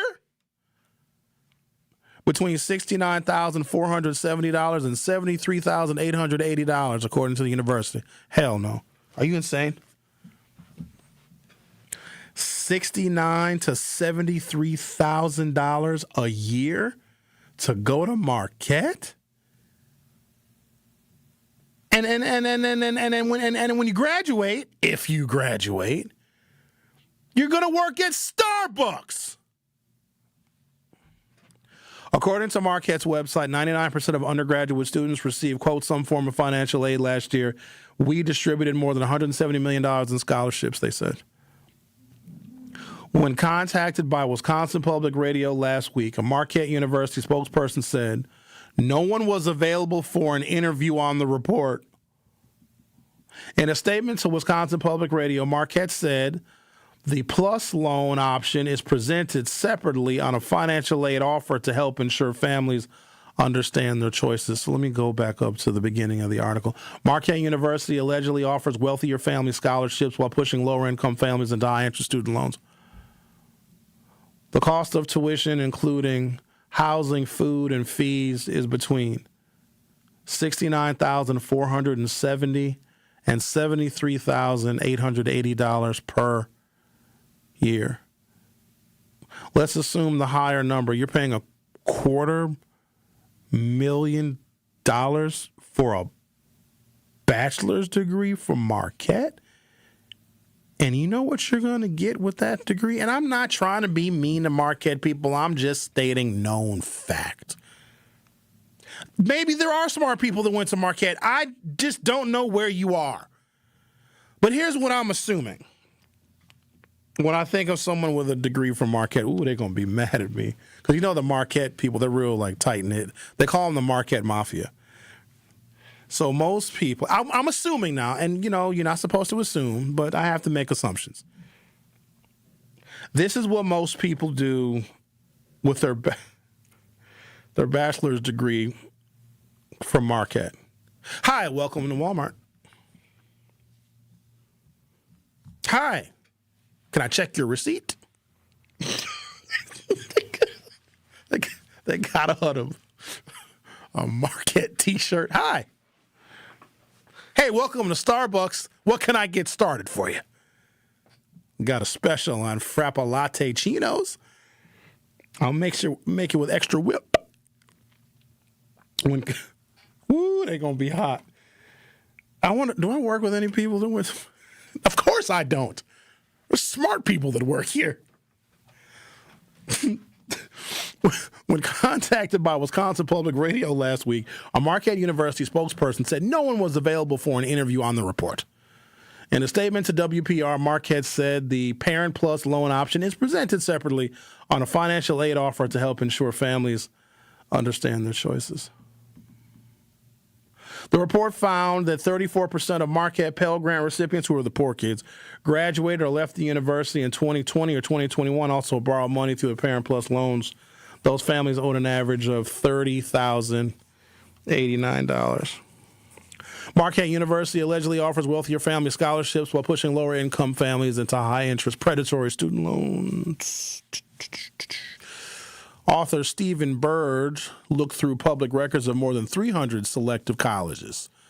He found colleges that use a practice called, quote, financial aid leveraging, in which they work with consultants to determine the price point they can enroll different groups of students without spending $1 more than necessary. We went from a system where the point of student aid was to help students who could not afford to go to college, to one in which they're trying to figure out exactly what price to bring you in, Bird said. Almost like an airline does when they're selling their seats. Bird said there's intense competition amongst colleges to get more revenue and rise in college rankings. They use their financial aid to try and attract students who have higher test scores or because a family is wealthy, because maybe those families will make donations if we give them a break on their tuition. It's basically education in the system replicating the income disparity. If you are poor, your education options reflect your poverty. And you are more likely to stay in poverty. I used to think that education was a great equalizer. No, it ain't. If you're rich, you get the best education opportunities to ensure and insulate your wealth. Marquette, I would say I'm ashamed of you. But like Racine, you are here to do nothing but disappoint us. And I apologize if you're a smart person and went to Marquette. You'd be even smarter if you transferred out of Marquette and went to the University of Wisconsin-Milwaukee. Go Panthers. UWM didn't do that. We took everybody. Come on in, get you. We're not going to discriminate. Just going ahead and checking the YouTube chat, making sure there's no Marquette graduates. Of course not, because our YouTube chat is full of smart people. Thank you for listening. Truth to Power is up next. On Friday night, the Milwaukee Panthers head to Michigan to take on Horizon League Conference foe, the Detroit Mercy Titans. And Dorcia slip it right at the top. Elam contested three, and it doesn't matter. He buried it anyway.